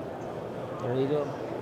Rick, I got to tell you, there's never enough time. The joke I have is there's no such thing as a short conversation with Rick Perry, which is not a complaint, by the way, because it's always educational. I always get a kick out of it. And frankly, we really should talk more, especially as we go into a couple of programs into the future and so forth. You're AEA's man in Washington. One thing I did want to mention was not only have you been effective there, but you were recently honored just this week with the Charles Taylor Award. That's an extraordinary singular honor. I'm so pleased for you. Thank you. And in no uncertain terms, I'd have voted for you. So, thank you. Rick, thank you for spending time with Airborne and Aero-News, and of course the 66th Annual AEA Convention and Trade Show, our 15th year live, and we'll see you for the next 15 years. Sounds good. Look forward to it. Take care, my friend. Thank you. Alrighty, folks, it's time for a quick break. I think Jamie Luster is on deck, followed by Britt Wannick from Uavionics, Stefan Hokoff from Air Corps, Patrick McManus from Next Stop. We've got a really great roster to go through the day. We will be finishing up about 2 o'clock or so. We're looking forward to spending some quality time with some really, really great industry personnel.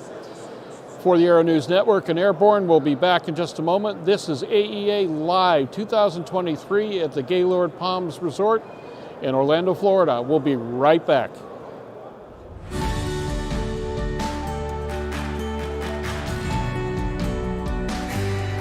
Aero-News Network's coverage of the 66th Annual AEA International Convention and Trade Show, live from Orlando, Florida, is brought to you in part by the following sponsors.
Are you ready to ace your FAA drone pilot knowledge test, get your remote pilot certificate, and start earning money? Well, flying a drone is a great tool that can open up new business opportunities for anyone. Realtor, insurance adjuster, videographer, or commercial weekend drone warrior, you need to fly legally. Whether you're pursuing your initial Part 107 remote pilot certificate or you need a renewal, King Schools has a course just for you. So start learning today at kingschools.com. For over 30 years, the massive Sport Plane Resource Guide has provided expert, credible information, evaluations, and critical analysis of all that the sport aviation world has to offer. The all-new digital Sport Plane Resource Guide is coming with extensive multimedia features that are constantly updated, an even more comprehensive online guide to all things sport aviation. Available soon. www.sportplane.com.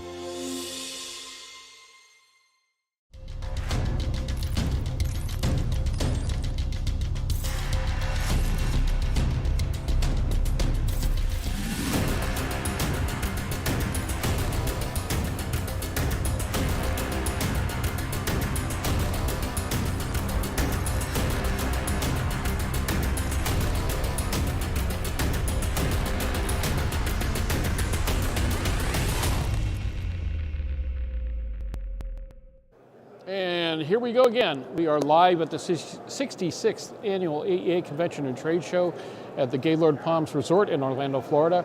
Our 15th year of live streaming this particular extravaganza, filled with all kinds of interesting characters and people and places and things and programs and you name it, gadgets galore.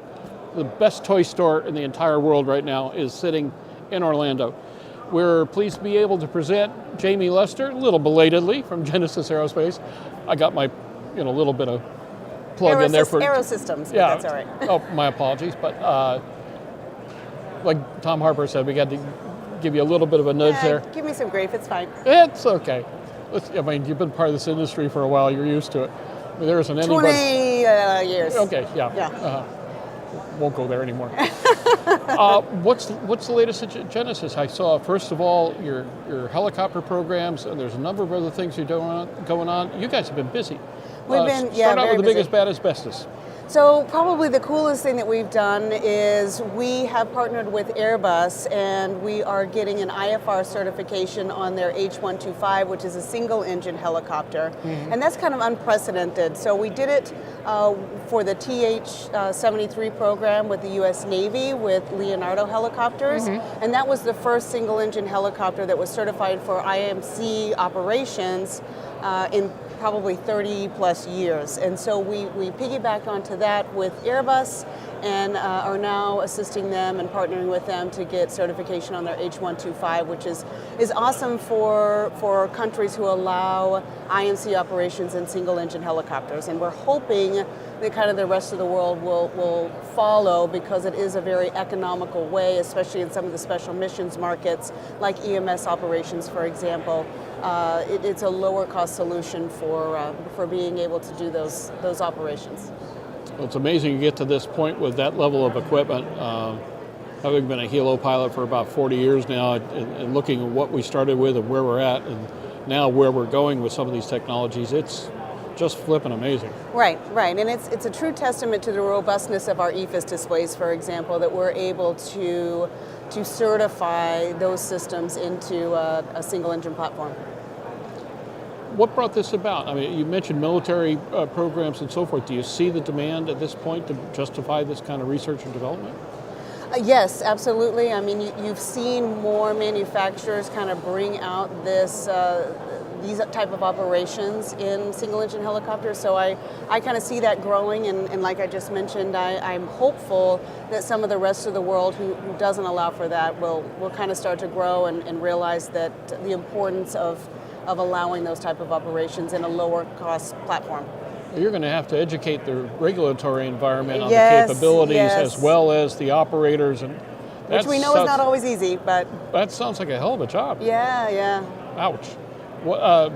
So what's the implementation plan? What does this timeline look like, and where will we see this first? So it's going to be the second half of 2024. It's going to be the certification. It's going to be offered through the factory only for right now, Okay. but some of its subsidiaries, like in South America, for example, will also be able to offer this platform. Okay.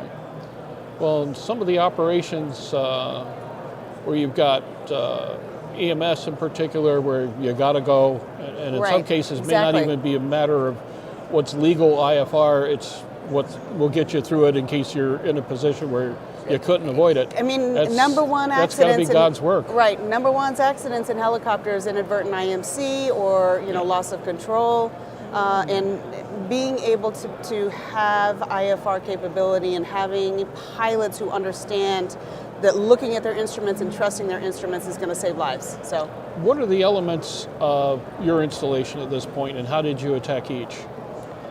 I'm not sure of the question. Well, there. you're talking, first of all, with flight guidance, you're talking about autopilots. Yes. And then, of course, the implementation and coordination with control systems.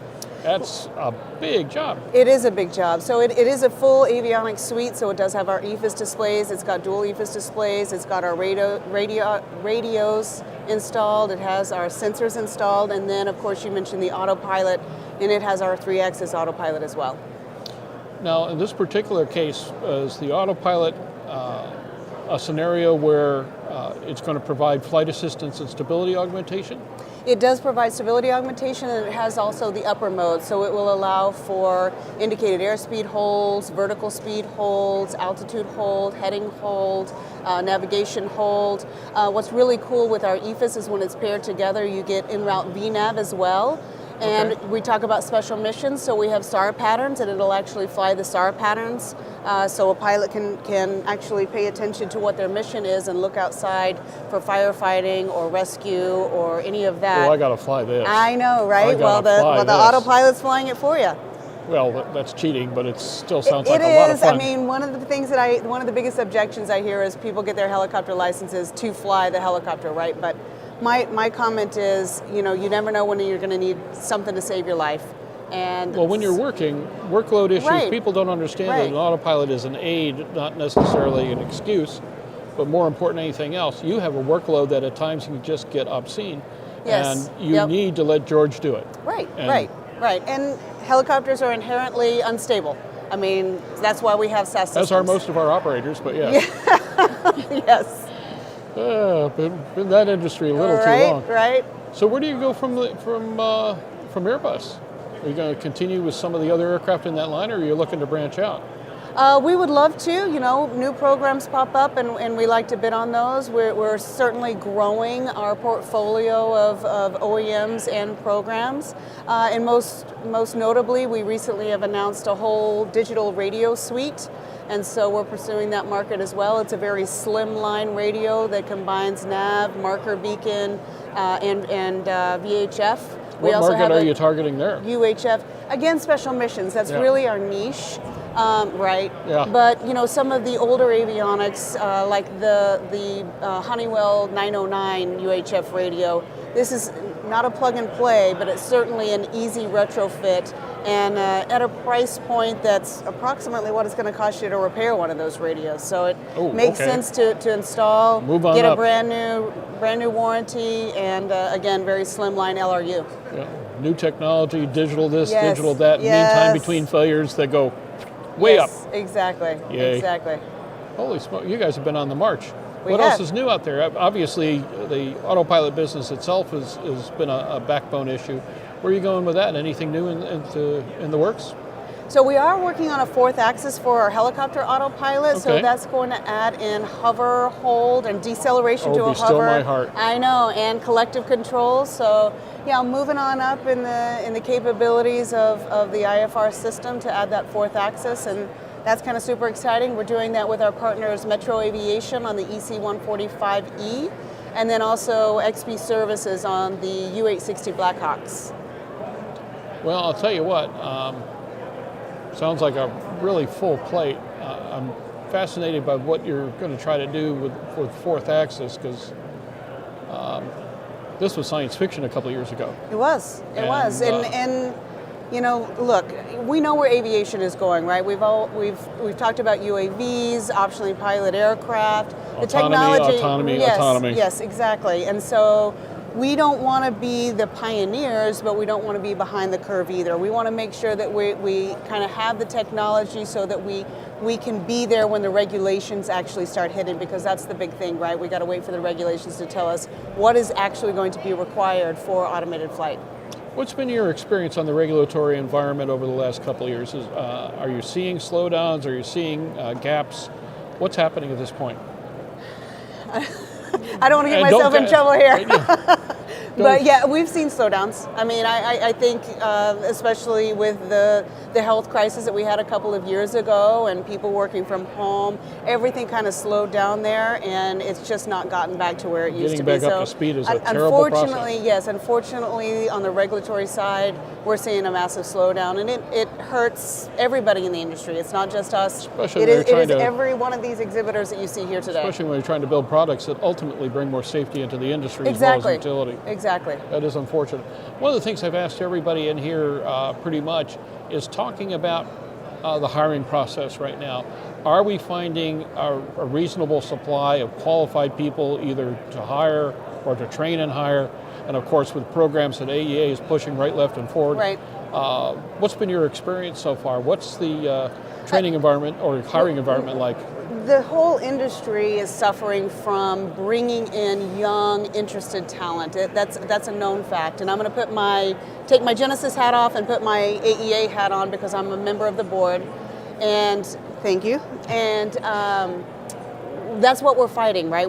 We've come out with committees who are specifically geared toward bringing in workforce into this industry, and not just avionics, but aviation as a whole. Mm-hmm. There's a lot of programs that focus on bringing in pilots, but there's so many other aviation jobs that are available. I mean, sales and marketing, for example, on my side, there's engineering, there's avionics techs, there's, pilots, maintenance, A&Ps.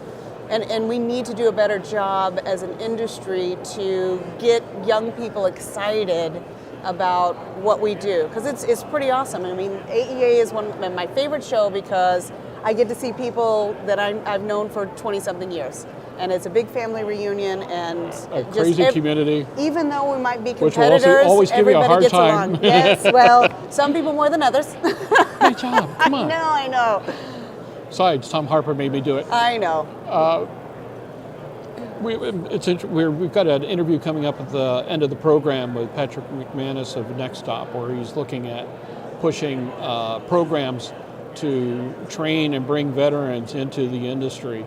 Do you have any emphasis in that area, or are you looking in particular for folks who've served in the military or have military experience? Anybody who has military experience is going to be a benefit to any company, so I would say yes. But at this point, we struggle with getting anybody in who's qualified, so absolutely. The veterans and so forth, it seemed to be a pretty good selection, especially since you're not having to deal with the millennial attitude and so forth right now. So much fun hiring in that guard. Okay, what are you going to give me? Wait a second, we haven't talked about the job yet, but I want to know what I'm going to get. And the trend of now loud quitting is what they're calling it? Oh, dear God. No. Right. Dumbest thing ever. But again, with your AEA hat, how do you see the health of the industry? How are we doing? You know what? This has been the best AEA that we've had since pre-COVID. So It was like 2018, 2019. Mm-hmm. Exhibitors are up, attendees are up, training is up. Everybody's happy? Everybody's happy. So I see it trending in the right direction. If you look at the AEA reports with regards to revenue, that's trending up since the kind of the health issue that we went through a couple of years ago where things plummeted a bit. It's rising back up, and we're almost to the same level that we were around 2018, 2019. So I think it's really good news. Gamma's reporting good numbers. So overall, I say we're bouncing back and it's healthier. And I'm hoping 24-25 gets us past we had to take all of our R&D into resourcing various parts we couldn't get anymore, suppliers that went out of business, and now we can get into R&D that actually moves technology forward. Gets us a few dots past the dial there. I hear of a lot of people that have been chomping at the bit and they're ready to go, and 24-25 on an innovative standpoint should be fascinating. Yes. So we shall see. Yeah, we're excited, and we were purchased by Moog I think you know in Oh, yeah. the I end remember of that press release. Yes. Holy smokes, here goes another one. Exactly. But it's been really, really good for us. I Good. mean, yeah, their whole growth and innovation section has allowed us to. I like to equate it to when you train for a marathon sometimes, or a sprint maybe, and you have a parachute on your back, and so you've got that resistance, and then finally you cut it off and you're able to go faster. And that's what Moog's done for us. They've been able to give us that influx of additional R&D to be able to do things like advanced technology. Outstanding. Yes. Well, we sure appreciate your time here with Airborne and Aero-TV. We've got Rick Wanek on deck with Uavionics coming up here in a moment. Please keep me up to date on what you're doing with your helicopter program. The Airbus 120 series has been a pivotal machine. I'm looking forward to see where it goes from there. Excellent. As it climbs its way up the Century series there and see what they do with it. But fascinated by what you're doing with that. Thank you very much. I appreciate you so much, Jim. Well, Thank you for having me on. But more important, call me when you got one to fly. I got to see this for myself. I will. Alrighty, folks. Jamie Luster from Genesis, and and by the way, bad typo, Genesis Aerosystems. Yes. Pardon me. You know, I can only read what's typed here, and even when I know the difference, you're just reading it anyway, because at this point, talk about autonomous. We're just buzzing through the list. We are live at the 66th Annual AEA Convention and Trade Show at the Gaylord Farms and Resort in Orlando, Florida. We will be back in just a few moments. We're going to get out a little bit of crass commercial messaging and help the people who pay for this thing keep paying for it, and so I get lunch. In the meantime, we have Britt Wanek on deck, followed by Stefan Hoka from Air Corps Aviation and Patrick McManus of Next Stop. And we will be finishing up right in the 2 o'clock area. We'll be talking to you a little bit about our plans for Oshkosh and thereafter. We'll be right back. This is Aero-News Airborne AEA Live 2023. See ya.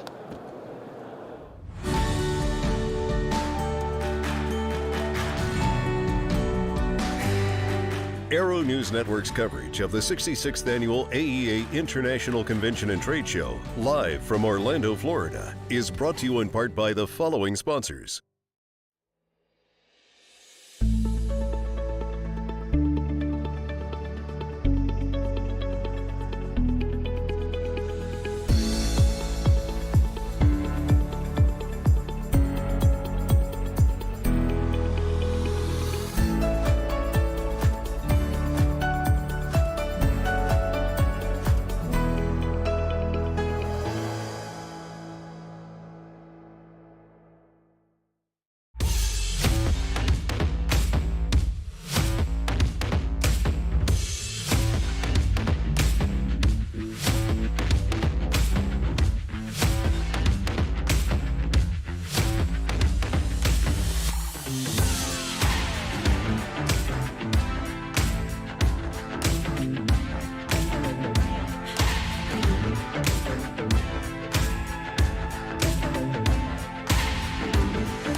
For over 30 years, the massive Sport Plane Resource Guide has provided expert, credible information, evaluations, and critical analysis of all that the sport aviation world has to offer. The all-new digital Sport Plane Resource Guide is coming with extensive multimedia features that are constantly updated, an even more comprehensive online guide to all things sport aviation. Available soon. www.sportplane.com.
And we're back. We are getting down to the last hour of our coverage. We will unfortunately conclude at 2 o'clock so we can go home and get our puppy out of puppy jail and go back to life as we know it and everything else. In the meantime, though, we've got a really good lineup. Britt Wanek is joining us from Uavionics. We've got Stefan Hoka from Air Corps Aviation to follow. And then Patrick McManus with Next Stop with a fascinating program matching veterans to jobs in the avionics industry or training as the case may be. And I'm kind of big on watching veterans get a better share of the action here. Being one myself, I love to see my brothers and sisters get a chance to go out and get good lives, and especially in an industry that will appreciate them. Britt, it's hard to look at a company like yours and try to pin you down to one area of interest, because if you're not doing 100 different things at this stage of the game, I mean, you're heavy into UAV, you've got a phenomenal toehold in GA. Where does it start? Where does it end? How do you really encapsulate a company that's done what you've done? Yeah, it's definitely a broad swath of capabilities that we provide, and they span UAVs all the way up to, or UAS all the way up to general aviation, and more recently we're starting to delve into aviation data as a service and aviation networks. We understand very well how to connect things that fly. We build the equipment and the radios that do that, and then the listening stations on the ground to be able to collect that data and provide it back. And so I foresee in the future our ability to expand that and provide the core thing that we set out to do, which was to provide safe, integrated skies for everything that flies. Tall order. It is a tall order, yes. Let's talk about some of the GA offerings first for our friends out there in the GA community.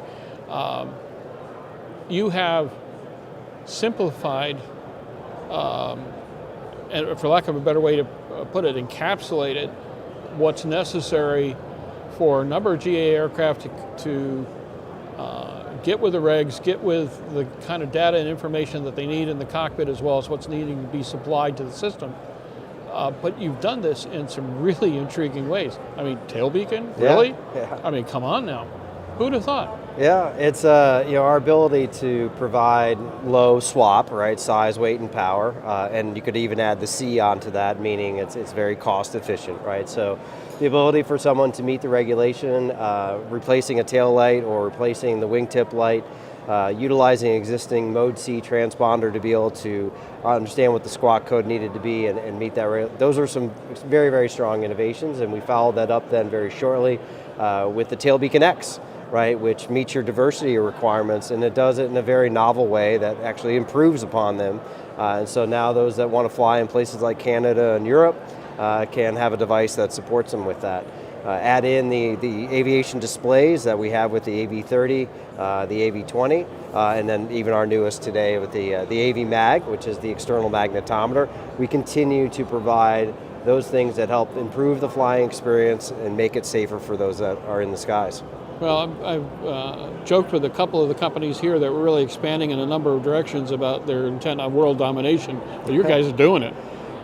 We're giving it our best shot, and the community is very broad in general aviation and in the UAV market, but we're coming together, right? We're sharing the same airspace, especially at things below 18,000 feet. And Uavionics is at the heart of trying to make that an integrated space, one that we can each share, fly safely in, and in many cases have the data in front of us to do the things that we want to do when we want to do them. There was a conversation a while ago that I thought was funnier than hell, because we were thinking about when you were coming up with some of your intriguing solutions in the first meeting with the FAA, and the person on the other end of the desk is saying, "You're going to do what?"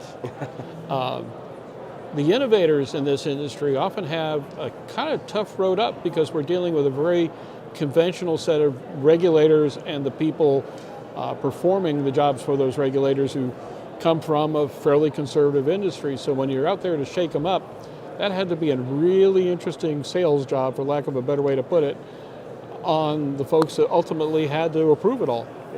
Yeah, it's sales. It's education, right? Okay. And that's a polite word for it. Yeah, we and Uavionics had to learn a few things along the way too, right? The idea was started with putting ADS-B on drones. but that wasn't something that was going to work, and we were provided that information. So we had to adjust, right? So there was a little education on Uavionics' part to find a new solution and then reply back to those regulators with some solutions that could work. And we continue to work with them and are very collaborative. And I will say that this is not, we're not solving simple problems. We're solving very complex problems with systems that span decades of and layers of engineering. So we're not expecting that it's going to be simple solutions. Our job as innovators, though, is to make it simple for the end customer. Not so much something that is difficult to install or maintain, but meets the purposes, brings together the technologies, and that's where our strong engineers and those that are on our team can bring together their aviation experience, their radio frequency experience to really deliver those products that meet the needs of both the FAA or other regulators globally and what the consumer needs to be able to fly. Tall order. The acquisition of the AV20 and AV30 displays, what's the reception been in the industry? What are you learning from the clientele? The reception's been great, right? The AV30 and the AV20 are well deployed. I've had over Sun and Fun and then here at AEA, and I was just last week over in Germany at Aero-Friedrichshafen. I'm very, very pleased to say many people come up and they say, oh, I have one of those installed, and it's great, right? And that obviously feels really good for us as a company. But the compact nature of the display, the fact that it is in a 3-inch or 2-inch configuration, the breadth of information that you have available to you, all the way down to some of the more nuanced things, being able to put it in a vintage style design so anybody who has an older aircraft can actually enjoy the same look and feel as the other gauges. Those touches come out of our engineering team and come out of the thought that goes into each of the products that we have. And, we're excited about introducing AV Mag. It's something that our customers have been talking about for a while and have asked for it. And it does take some time to get through the STC process, but we're successful at that and have proven our marks there. And the reception has been very good, very good. Where do you go from here with that line? Well, we have other requests that are coming in frequently. I hear about autopilot all the time, and we're working on that today. We have the AV Link that's in the process of going through our certification process now that opens up the door for wireless updates and additional traffic display. And I'm sure there'll be more things that come in time as our customers use the products. And our goal is to make sure that we have a connected cockpit, but one that's open and interoperable with the multitude of systems that are out there today. It's all about the data and the connections, isn't it? Yes, as you know, I've been in many places where data has been key, and aviation data itself, getting it into the cockpit, but also getting it to those that are on the ground, right? The operations span both places, and we're at the heart of connecting those together. Well, there's a huge market for the collection process, but an even bigger one for analysis. True. Yeah. Very true, and we've got some systems coming online with Skyline and also Flightline that allow that analysis to occur, whether it's through ourselves or third parties. So you understand kind of the airspace itself and what's working and what's not. Interesting. Let's talk about some of the drone work that you've been doing, UAV, UAS systems. This was an interesting thing. We've been media partners to AUVSI, and you guys came out of the woodwork and just solution after solution after solution in a community that basically had no rules. It was cheerful chaos, but you made inroads there faster than anybody I've ever seen, especially, again, no rules per se. What do you feel your ultimate role is in that area? Where do you see it going, and what are your targets for UAS? Yeah, so the idea is to really get the benefit from UAS operations. You need to scale, right? We can't continue to operate in a way where everything is by exception. It needs to become more of the rule. And the biggest challenge for everyone right now is beyond visual line of sight operations, or BVLOS or BVLOS. And we've got some very strong capabilities in that space. We've proven that by achieving waivers through the FAA for operations, 2 new operations here. We're beginning to enter into commercial use of those products as well for those that are operating fleets over long distances. And so I think the next steps for us is to really continue to scale that out. The market is coming together there with what its needs are just as fast as regulation is. And we're at the forefront from a thought leadership perspective, working with those regulators, working with the commercial enterprises and the technologists to make sure that we're each in lockstep. And I see Uavionics being a key thought leader and a key communicator in that space to bring those parties together. Well, part of your work has been sheer innovation, part of it has been acquisition. How does Uavionics find its way into the future? Is this a combination of the same, or do you think it's going to be more of an innovative process going forward? Innovation and disruption, I think, is key to our... One of my favorite words. Yes, it is. And yeah, it's key to what's put us here, right? We tend not to think or in the same line. One might say we think orthogonally or whatever the term would be. And I do think it's going to be core to our DNA as we move forward. Along with that, though, we have to be partners with those that are in the organization and other organizations and our competimates, if you will. And so we'll bring to bear those technologies that we can, and at the same time look for ways that we can partner and collaborate with those in the space, right? We have very, very smart engineers and sales and leadership, but we're not the only people in the space that are advancing forward. And so we're constantly trying to collaborate. And I mentioned earlier about this kind of idea of open interoperability. Mm-hmm. That's core to how we're approaching the market. It's going to be a fascinating process. We've been asking everybody here a couple of industry level questions.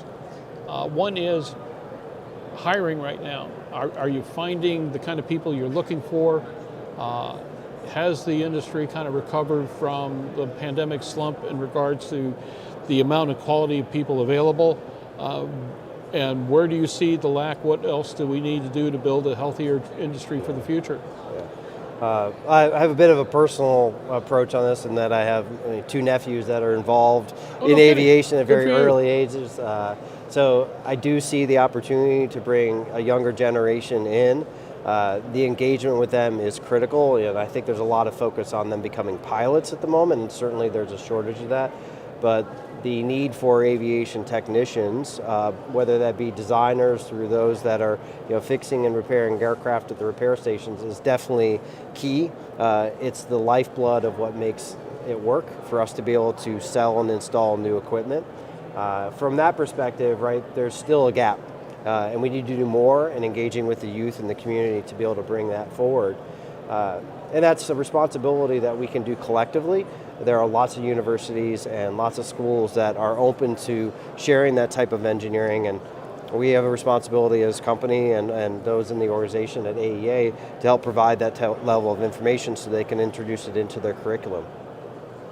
The FAA situation right now with the on-again, off-again, rotating administrator chair and so forth, are FAA resources properly available to companies like yours? Are you finding what you need when you need it, or is there still a lag in the programs out there?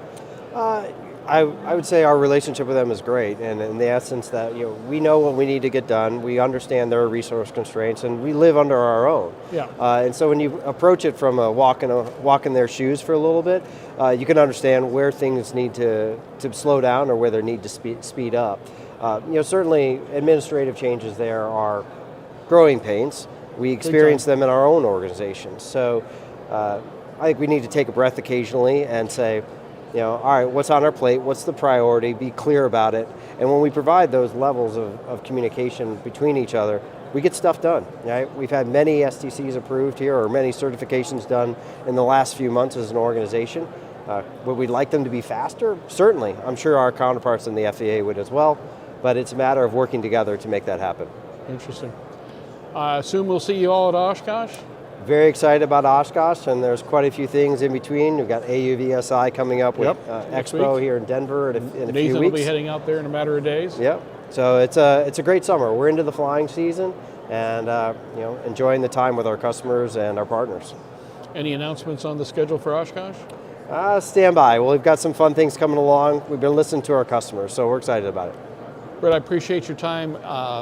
This is our 15th year of doing this live. We enjoy so much being able to have a few moments to find out what's happening with the companies that are moving and shaking out there. And let's face it, when it comes to moving and shaking, in the dictionary, they've got your company insignia on that one, because I've rarely watched a company come out of seeming nowhere to prominence in a number of areas, either through innovation or acquisition, and do it well without missteps. So, yay for you. Yeah.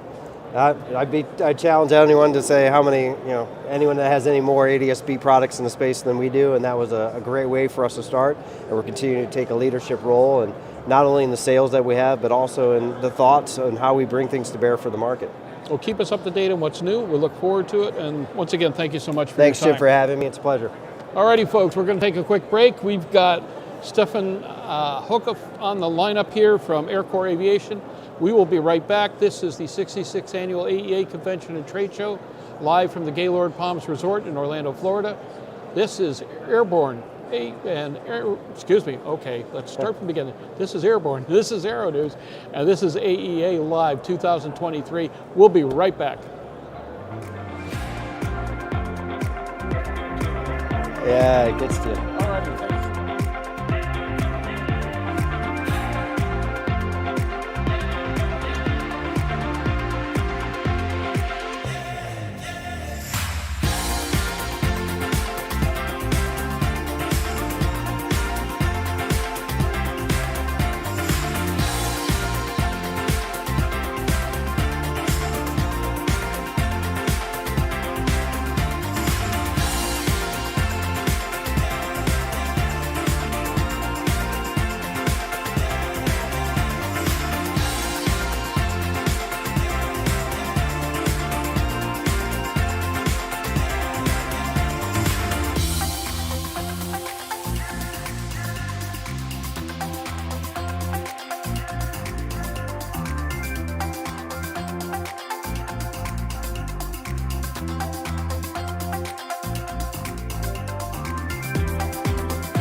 back, and believe it or not, we're heading into the last half hour of this particular extravaganza. And for those of you who have been suffering with me, listening to me for 2.5 hours, you have my deepest apologies. What can I do? It was either that or get a real job, and you got to deal with it. We have had an amazing time here. This is our 15th year of live streaming, AEA festivities and programs, and of course, I don't know how many hundreds of live interviews we've done over the course of those years, but it's been a tremendously educational and enriching process because this is a really cool industry. It's where all the toys are, all the cool stuff happens, and we love it dearly. So, speaking of cool stuff, Air Corps Aviation, Stefan, tell this audience who and what Air Corps is, because there's some very cool stuff going on there. Speaking of toys. That's right. Thanks, Jim. Yeah, so Air Corps Aviation, for maybe those who maybe know a little bit about them, or us, is that we're a historical World War II era aircraft restoration shop. And so we typically are rebuilding historical aircraft, and what grew out of that, though, was a fabrication shop and several other services to support legacy aircraft. But in particular, why I'm here, it's because the fabrication shop that grew out of the necessity to restore aircraft really provides a lot of services, CNC machining, sheet metal forming, heat treating, things like that really apply to the larger instrument panel from hell. Yeah, right. Yeah, any all those things are applicable to the larger aviation industry. So we expanded our services beyond just a restoration company into support for aviation, other aviation industries. Well, I'll tell you what, it's got to be a fascinating process, and yeah, the skill sets involved. I've watched a number of folks in that community. Tom Riley is a friend, and I used to hang with him all the time out back in the Kissimmee days, and just watching what they had to do to fabricate something that hadn't existed for 40, 50, 60 years was extraordinary. Right. So the skill set that you're building and its transference, if you will, to the rest of aviation has to be manna from heaven to companies out here who don't know how to get, okay, we've got an oddball King Air panel, but we're putting in this set of displays, but on this side we're doing this, that, and there's nothing that fits. Right. Sounds like a job made for, what was your name again? Yeah, exactly, yeah. Well, and that's exactly, so one of the tools that we invested in to help with the reverse engineering of parts is a laser scanner, and so that's one of the services we provide. Again, the ability to go into an existing area, fuselage, cab, or whatever, and reverse engineer off of that and develop CAD models, and that can be used kind of to go directly into fabrication or springboard an engineering effort for an STC modification of an aircraft. Where are the surprises in all this? What have you learned from branching out from rebuilding pieces of history to working with modern aircraft and companies and technologies? Yeah, well, I guess what we've learned is that a lot of the processes to manufacture or fabricate a part are still tried and true, meaning that I often still get the question like, are you 3D printing parts? Are you using 3D printing as a process to manufacture new aircraft parts? And the answer is really no. Ain't there yet. It's not there yet. The processes that have been used for decades now to engineer and design parts for aircraft are tried and true, and there's still a demand for that. And while 3D printing no doubt is in the future, it's still not a practical solution for most parts. Yeah, at the moment, its best value is prototyping. Right. But as far as end use, not yet. Not an airworthy part, right? No, not yet. It's going to take a while, and more important, it's going to take even longer for the FAA to get with the program. Agreed. Yes. So somebody comes to you with a unique project. How does that process work? Yeah. So we typically ask what information, what kind of data are we starting with, right? Do you have original drawings, or do you have engineering data that can kind of springboard a project into simply saying, if you have a blueprint, let's call it, we can take a look at that and quote that right off of that. If not, then it's okay. Well, yeah. Do we need to come in and laser scan and help you engineer a solution to ultimately get to a part that you want to manufacture? Yeah. Sounds like a process. Mm-hmm. What kind of technologies are you using here? How do you take what you've learned in rebuilding the historical generation? You mentioned laser scanning, things of that nature. What kind of technologies are coming to fore here, and what will you be using in the future? What are you particularly excited about? Yeah. Well, so a lot of the parts that we manufacture for the historical aircraft are based, or we use the original data that was produced by the OEM. We have, luckily, that data was preserved during World War II, and we have access to that information. So we build the parts to those prints. Now, there's sometimes where the parts, or the alloys, the materials, the specifications for those materials are obsolete per se. So we invoke the help of engineers to do a substantiation, crossover to a modern equivalent, and look for some other materials to make those parts out of. But in terms of technology, again, the laser scanning is really the primary tool we use, because again, it's such a powerful tool for measuring, really. That's what it is. It's a measurement tool. Mm-hmm. And often even still, when a drawing may provide dimensional information on it, it may be incomplete. And so having the ability to, or the part was changed in a later revision, and we don't have a copy of that drawing. So the laser scanning really lets us bridge that difference between an existing part in a real world situation, what was made versus what was intended to be made. I would imagine the FAA interface on this must be fascinating, because one thing in the warbird community, parts approvals are kind of a joke anyway, because everything was at best mil spec. But when you jump from there to creating parts out of from scratch, so to speak, for the current certificated community, that's a whole that takes field approvals to another level, to say the least. Mm-hmm. How do they react to that? What kind of relationship have you had to build, and what kind of problems are you encountering, or challenges, I should say, in working out the certification process for every project? Yeah. Well, often I think what you're probably speaking to is the owner-produced parts side of the certification process. And again, we as a manufacturer or a fabricator of the part, it's not in our position to specify or to decide what the customer, the end user, or who's going to conform the part ultimately. So we can work with, it's important that as the rule is written, the person who is conforming the part to be installed on the aircraft, the onus is really in their court to decide and to make sure that they're following the rules to conform the part. We are just working with them to ultimately make exactly what they decide.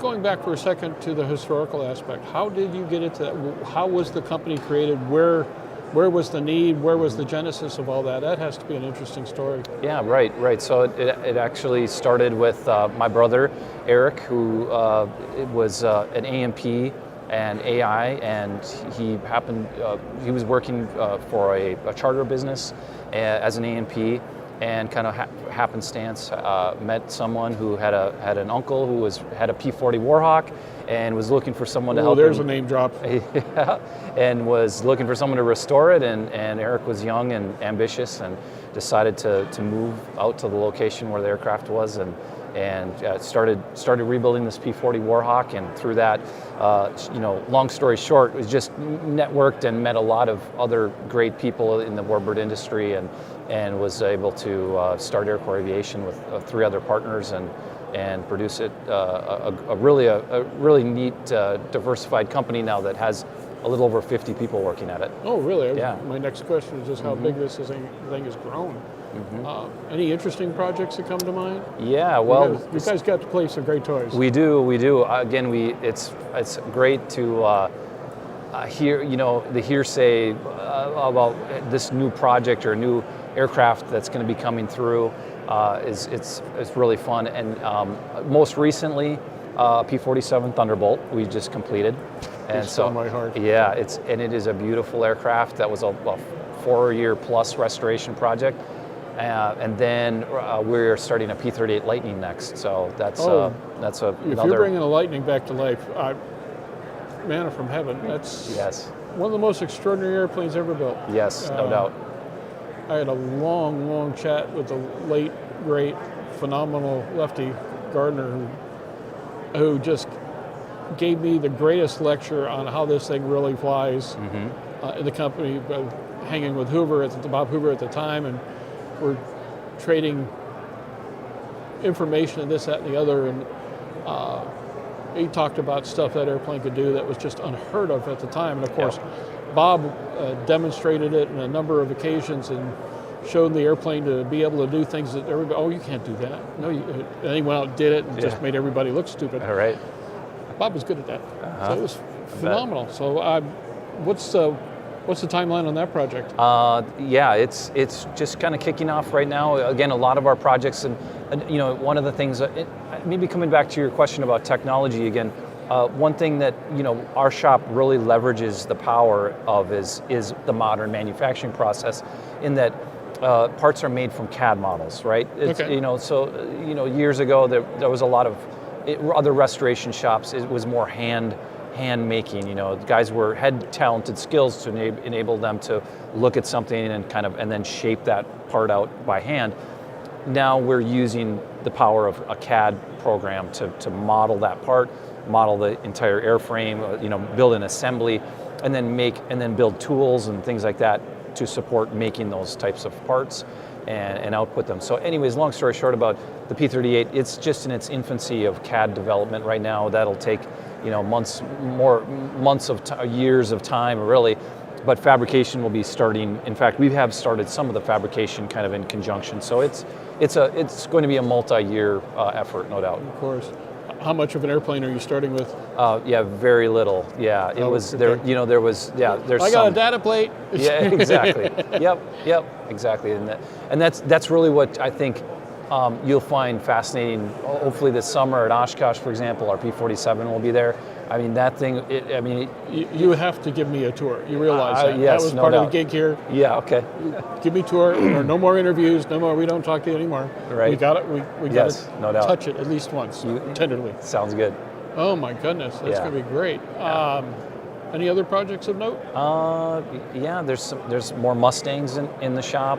Can't have enough Mustangs. Yeah, not enough Mustangs. One of them of note has historical significance in that it was owned by Jimmy Stewart. It's the Air Racer Thunderbird that Jackie Cochran flew. Oh, okay. Yep. And so we're rebuilding that, and then there's another European theater Mustang that was shot down in France that we're rebuilding that too. So, yep, there's a lot of action in our restoration shop right now. Making a lot of something out of very little, apparently. Correct. Yep. Seriously, God's work. Thank you. That's extraordinary. I'll tell you what, we'll have to get together at Oshkosh, see what you're doing. Please keep us up to date. Yes. You got my card. Okay. Make sure you let me know what's happening, because it's all news and it's cool. And yes. Especially with some of our video programming, I know people would love to see these things as they come together. No doubt. That'll be fascinating. Okay. Where can people get more information on Air Corps? I would say at our website, aircorpsaviation.com. There's some specific landing pages there where you can find information specific to each one of these restorations, and there's a landing page for fabrication and all these other special services again that we provide. You also have quite a repository of documentation on these aircraft. I remember we do a couple of pieces a few years back where you were talking about what you'd built up, and yes, man, I'd just like to go leafing through some of that. Yes. Yeah, and really the most fascinating one is the Ken Jungebird collection, which is the original North American drawings. Ken was a draftsman at North American, and in later decades after World War II, he was able to acquire those drawings, and he's graciously donated us those drawings, and so we have those in our collection. And we're planning a traveling exhibit with some of those original North American drawings. And so, again, if you'll be at Oshkosh this summer, we're going to have an exhibit there, and you'll be able to see these original North American drawings. We got to talk, buddy. Yeah. We got to talk. Stefan, thank you so good. much. Thanks, Jim. My great appreciation for joining us here on Airborne and our AEA 2023 live coverage, our 15th year of this particular bit of craziness. We've got one more guest to go before we finish out the day and our coverage of AEA 2023 at the Gaylord Palms Resort. We will be right back in just a few minutes after we get through a little bit of our commercial messaging, so yours truly can buy lunch. We'll be right back with Patrick McManus of Next Stop, and let's talk about jobs for veterans in the avionics industry. There's more God's work. Folks, this is Airborne Aero-News AEA 23 live. We'll see you in a minute.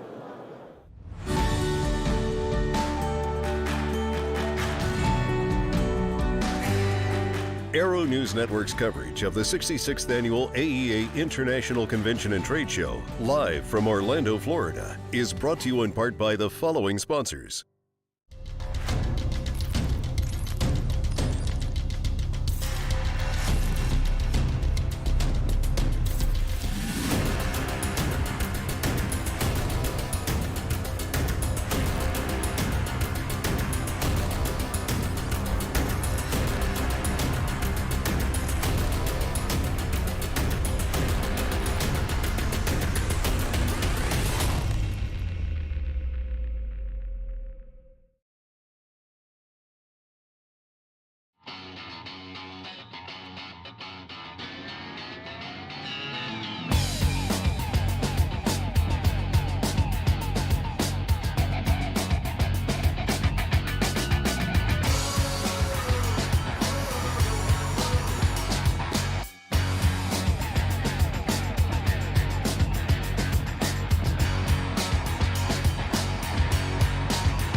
Unbridled passion, unequaled performance, unlimited possibilities.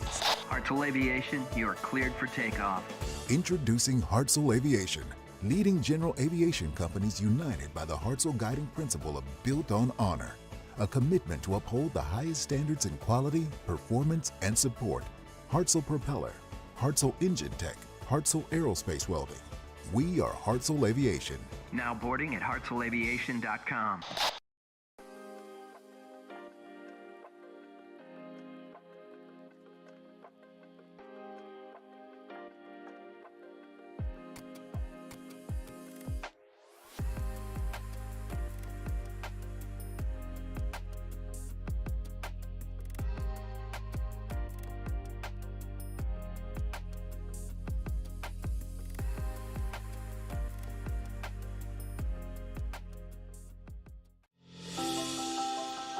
For over 30 years, the massive Sport Plane Resource Guide has provided expert, credible information, evaluations, and critical analysis of all that the sport aviation world has to offer.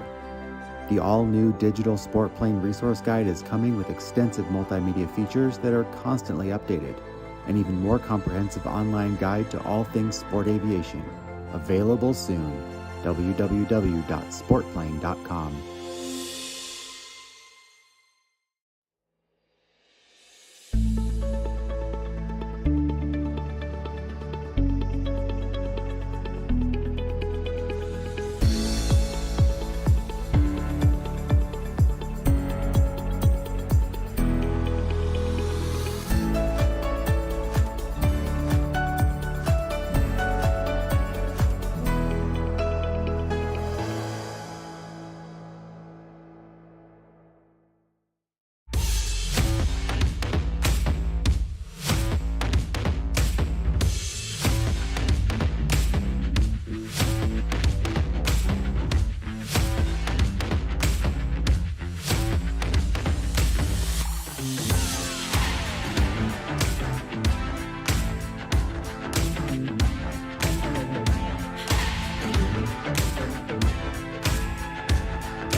And we're back, and guess what? It's tail end Charlie time. We've got our last great interview for the day and for the show, because after this, 2 o'clock, we pack up, become a pumpkin, head home. I get to go get my dog out of doggy jail and go back to the real world. But in the meantime, we've been in the middle of aviation's greatest toy store extraordinary technologies and innovations and people building and holding together an industry that does extraordinary things for the entire aviation community and thereafter the world. We live by transportation. We have to get product A to place B to person D or whatever the case may be.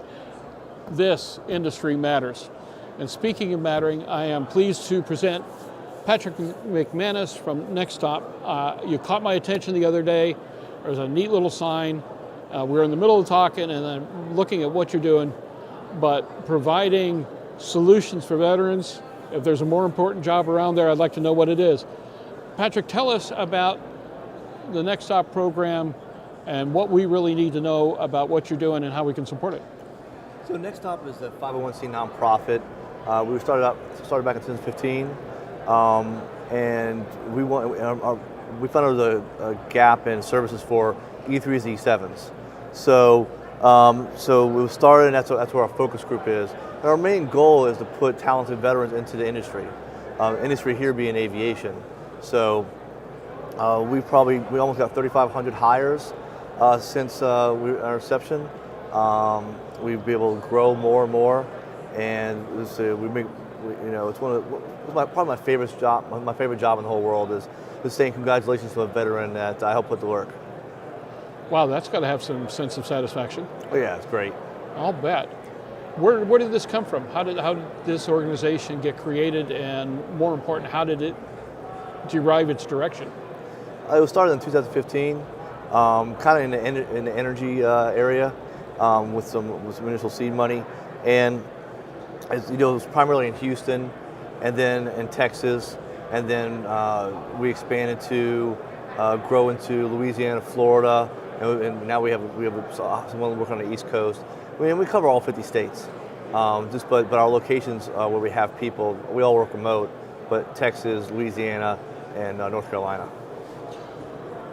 What challenges do you see right now that create the most difficulties or the most concern for you for veterans entering this kind of workforce? So one of the challenges that veterans are having when they're moving in from the into the civilian aviation is sometimes there's certification. So they don't get A&Ps they don't get A&P licenses when they leave the service, and so sometimes the requirement is to have an A&P. The good thing about the aviation electronics is they can get their certificate underneath the company. So that's always a good path. It's a good path for them. Rick Perry was talking today about the amount of power 145 repair stations have to bring people into the community, train them, and ultimately certify them. Yes, and that's what we're trying to do. Is if I get an AT or an AE or the other branches equivalent, and they want to stay in aviation, I send them over to the Aero Careers website. Try to find a company on there that is an AE member, and then try to introduce them over and see if they're hiring. I would assume that businesses are pretty receptive to a pitch for a veteran finding a job. Yes. Especially when they're dealing with millennials these days, and let's not go there much. Yeah. So, the great thing is a lot of them have veterans on their workforce, and so they see the value in having veterans working for them, the quality of work, the timeliness, the amount of skill they already come to the table with, and they're teachable, they're trainable. So or else, yes, sir. So it really makes a difference. And so when they have veterans on their workforce, then they see what the value is, and they want to hire, we want to bring more on. So it's basically just trying to make that match. You want to hire veterans. We have veterans. They want to live here. Let's make it work. Well, the industry seems receptive, but we're fairly conservatively oriented, so it's very pro-military. I can't imagine that there's a company out there that wouldn't be receptive to a pitch, but where are the shortcomings outside of a lack of certifications? Is there a transition problem, or for that matter, is there a training problem in regards to making the transition from military to civilian? I mean, there's so many resources out there. Especially if a veteran can get into a company that will help them get certified or get a license. That's always helps remove that barrier. But there have been a lot of leaps towards making it easier. For instance, the DoD Skill Bridge program. If a company wants to bring an active military member who's separating in as an intern, work with them with hopefully the opportunity for them to get hired there, they can almost 6 months to 3 months out. So they'll have a veteran comes and works for them, be their intern, show them the processes, maybe do some training, right? And when they hit terminal leave, they could be offered a job. So you already tried the person out, they already know your company, and you can offer them a job. There's no obligation. There's a memorandum of agreement between the Department of Defense, their commander, and the company. I found that some of the services have been very good about helping their members transfer skills and certifications in some cases. Yes. I have 2 nephews that served in the Navy, our black sheep. What can I say? I understand. Both in SAR until one transitioned to unmanned aircraft. Yes. Got out, found the job of a lifetime is actually in South Korea right now, working with unmanned systems out there, making stupid money, doing great. But there were programs at the time that really accelerated the process of getting them in front of the people that were necessary. Are the services really helping these transitions? Are they doing enough, and who is or isn't? Every service is a little bit different, and it's also up to their command. So not just from the top down. It could be the local commander, right? Depends on if they're promoting, hey, training, and we want you to land on your feet when you get out. Then they get that. I hardly ever see anybody not doing that for their members. But the needs of the mission come first on that, right? So, are they dovetailing with you properly? I would think that there's an automatic relationship to be built there. We have a relationship with individual bases. Gotcha. What they have is a TAP program, Transition Assistance Program. That's a Department of Labor program. So they're held in the bounds of that program. But we have bases a relationship with bases where we can go and do employment panels, and we can bring AEA members with us and with those panels and job fairs, and so we have a relationship with individual bases. The department, but there's a few other organizations that do what we do at different levels. They can't relate with everybody. So, and I assume AEA is helpful. Yes, I mean, there's over, I don't know how many members are now. There's so many members. It becomes great access, and everyone and almost every company is looking for somebody. So the opportunity to place a veteran with an AEA member in an aviation company is pretty seamless. If we can find where they want to go, there's a company there, we can make a match. Any success stories that come to mind? Well, right now, I have one of my candidates at my booth, and he's moving from Ohio to Orlando. He's a Navy AT, has his bachelor's degree, and then he's also an IT. So he on his own double threat. He can't have some friends, but on his own dime, he came here to the booth. He's had 2 interviews since he's been here, and I think here. Yeah. Outstanding. With outside AEA, but they were aviation companies. Understood. But he's made several contacts here, where I've talked to the owners and try to get him or their HR department, whoever I can, try to get introduction here. So he wants to move to Orlando. Okay. So if anybody in Orlando is looking to hire an AT, got to stay close to the mouse. Email me at patrick@nextstopvest.org. I'll take care of you. There you go. What can this industry do to support you? What's on your to-do list or want list? What can we all do here to help support getting a veteran a good job after they've served us all so well? Well, they can register with NextStop at nextstopvest.org. They can register as a company, and they can, there's several different levels there, but the basic is job description, location, pay, if we can disclose it or not. It goes in our system. All the employment quiters, the people who do what I do, that job is now in there. So when they get an aviation person in there, it'll pop up as a job match, and we can try to get them hired. So the more jobs we have in the system, the more opportunities are for aviation types getting out to find a job. Now, are you strictly limited to folks that are out or on their way out at this stage of the game, or even folks are considering whether to re-up or head into civilian life? Do you provide that kind of guidance? As an employment coach, that's one of my hats I wear. Sounds like you wear a few. Yeah. So I always ask them, have that honest conversation with yourself. What do you need?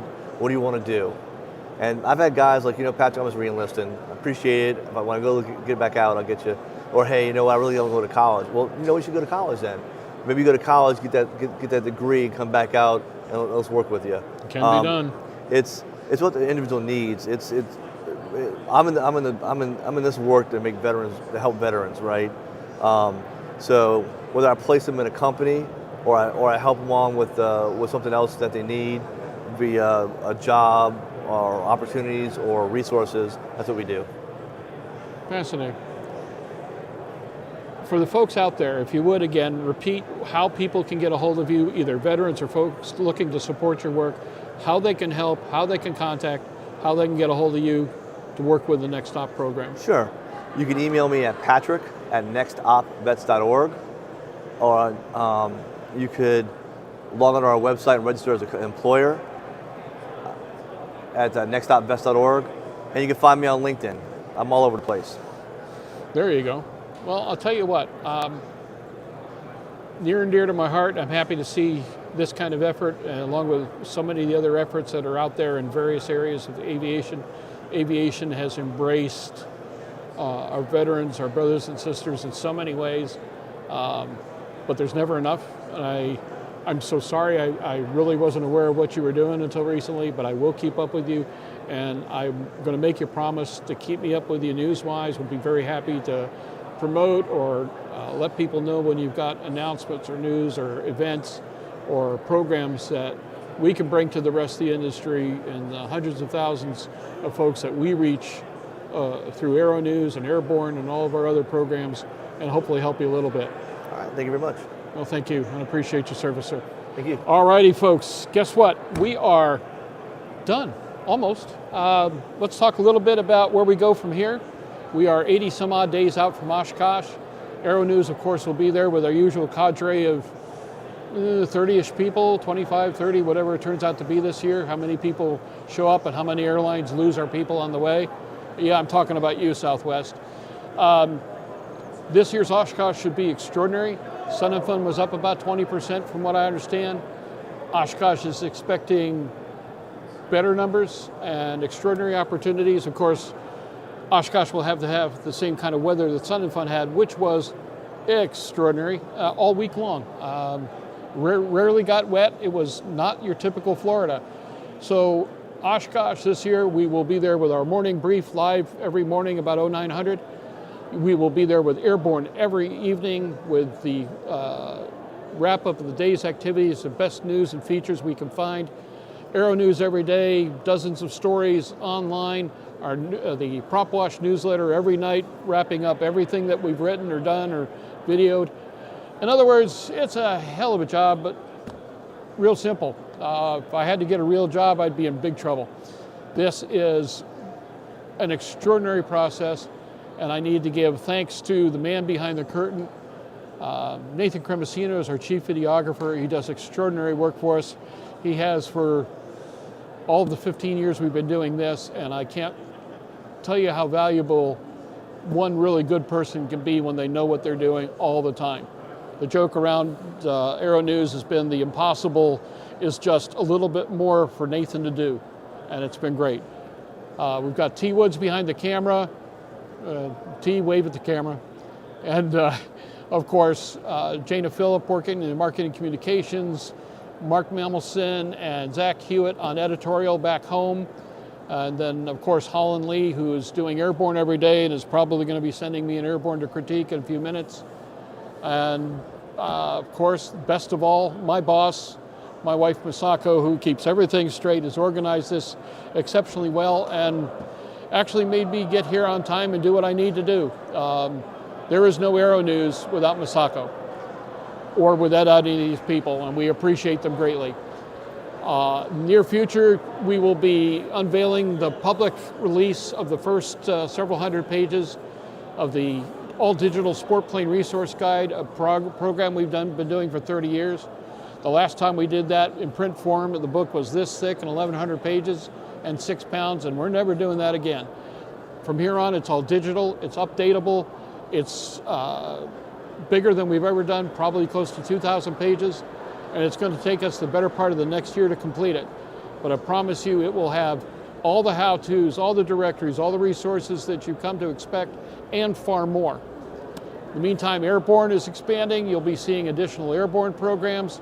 There's a number of other projects in the works, as well as the fact that as Executive Director of the Bob Hoover Legacy Foundation, and in memory of my dearest friend Bob Hoover, who I miss every day, we're going to do extraordinary things with the aviation community and the mission that Bob set for a better, safer, and more enjoyable aviation community. Or as Bob would say, if it wasn't fun, he wasn't going to do it anyway. And of course, as you know, Bob made history time and time and time again. And he left a legacy for us to follow. We have an amazing CFI certification program, helping new instructors survive all the ways that students are trying to hurt them, and teaching them how to properly teach aviation from the get-go. So much more, and that's enough. You've listened to me for 3 hours, and between you, me, and the fence post, I'd be sick of me at least after the first half hour. We thank all of our guests. We thank everybody at AEA, Mike Adamson, Jeff Hill, everybody who has built an extraordinary organization that has been one of our best partnerships. Again, 15 years. We've loved every second of it. And we look forward to doing it all again next year. I'm not even sure where it's going to be, but wherever it is, we'll be there. On behalf of Aero-News, on behalf of Airborne, on behalf of the Sport Plane Resource Guide, and all the projects that we have day in, day out, prop wash every night, you name it, I thank you. I'm Jim Campbell. I am the Editor-in-Chief, CEO, Grand Poobah, Chief Cook and Bottle Washer, and the guy who takes the blame. And that's a great way to close this all out. We will see you at AEA 2024, and before that, at Oshkosh 23. Good day, y'all. Have a good one. Go out and fly something. If you don't, I will. Take care.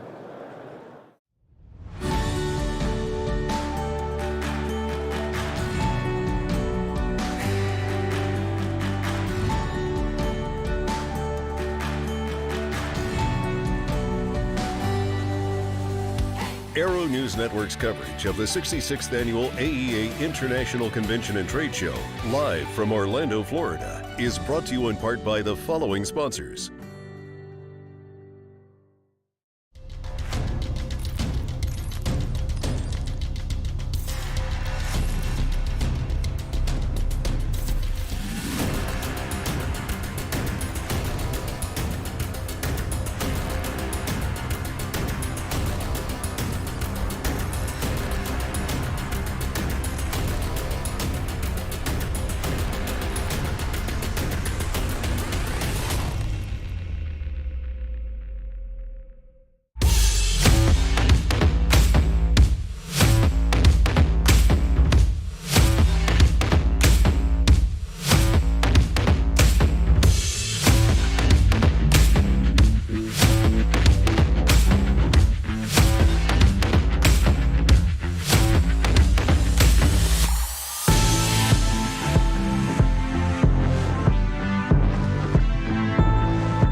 If it looks good, it usually flies good. The Bristol series of aircraft is proof of that. Furthering their legacy of safety and efficiency, Bristol is proud to feature the Rotax 915 IS Turbo in the current lineup of aircraft. The 915 IS Turbo power plant offers more power than ever before in a light sport aircraft. Learn more about Bristol at www.sportflyingusa.com. The future of USB charging power has arrived. Introducing new, ultra-fast charging TA360 USB chargers. Unlock the power of USB Power Delivery PD technology.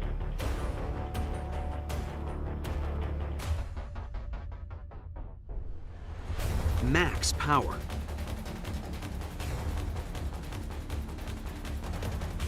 Multiple configurations.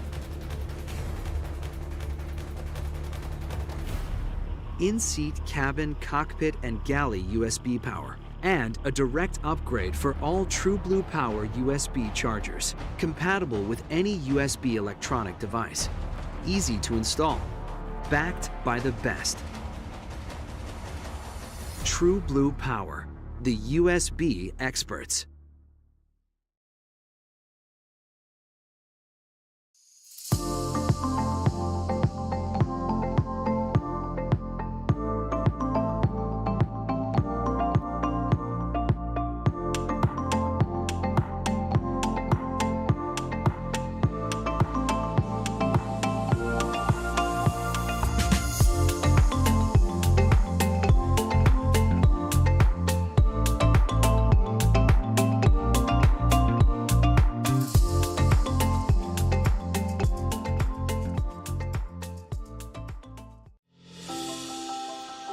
For over 30 years, the massive Sport Plane Resource Guide has provided expert, credible information, evaluations, and critical analysis of all that the sport aviation world has to offer.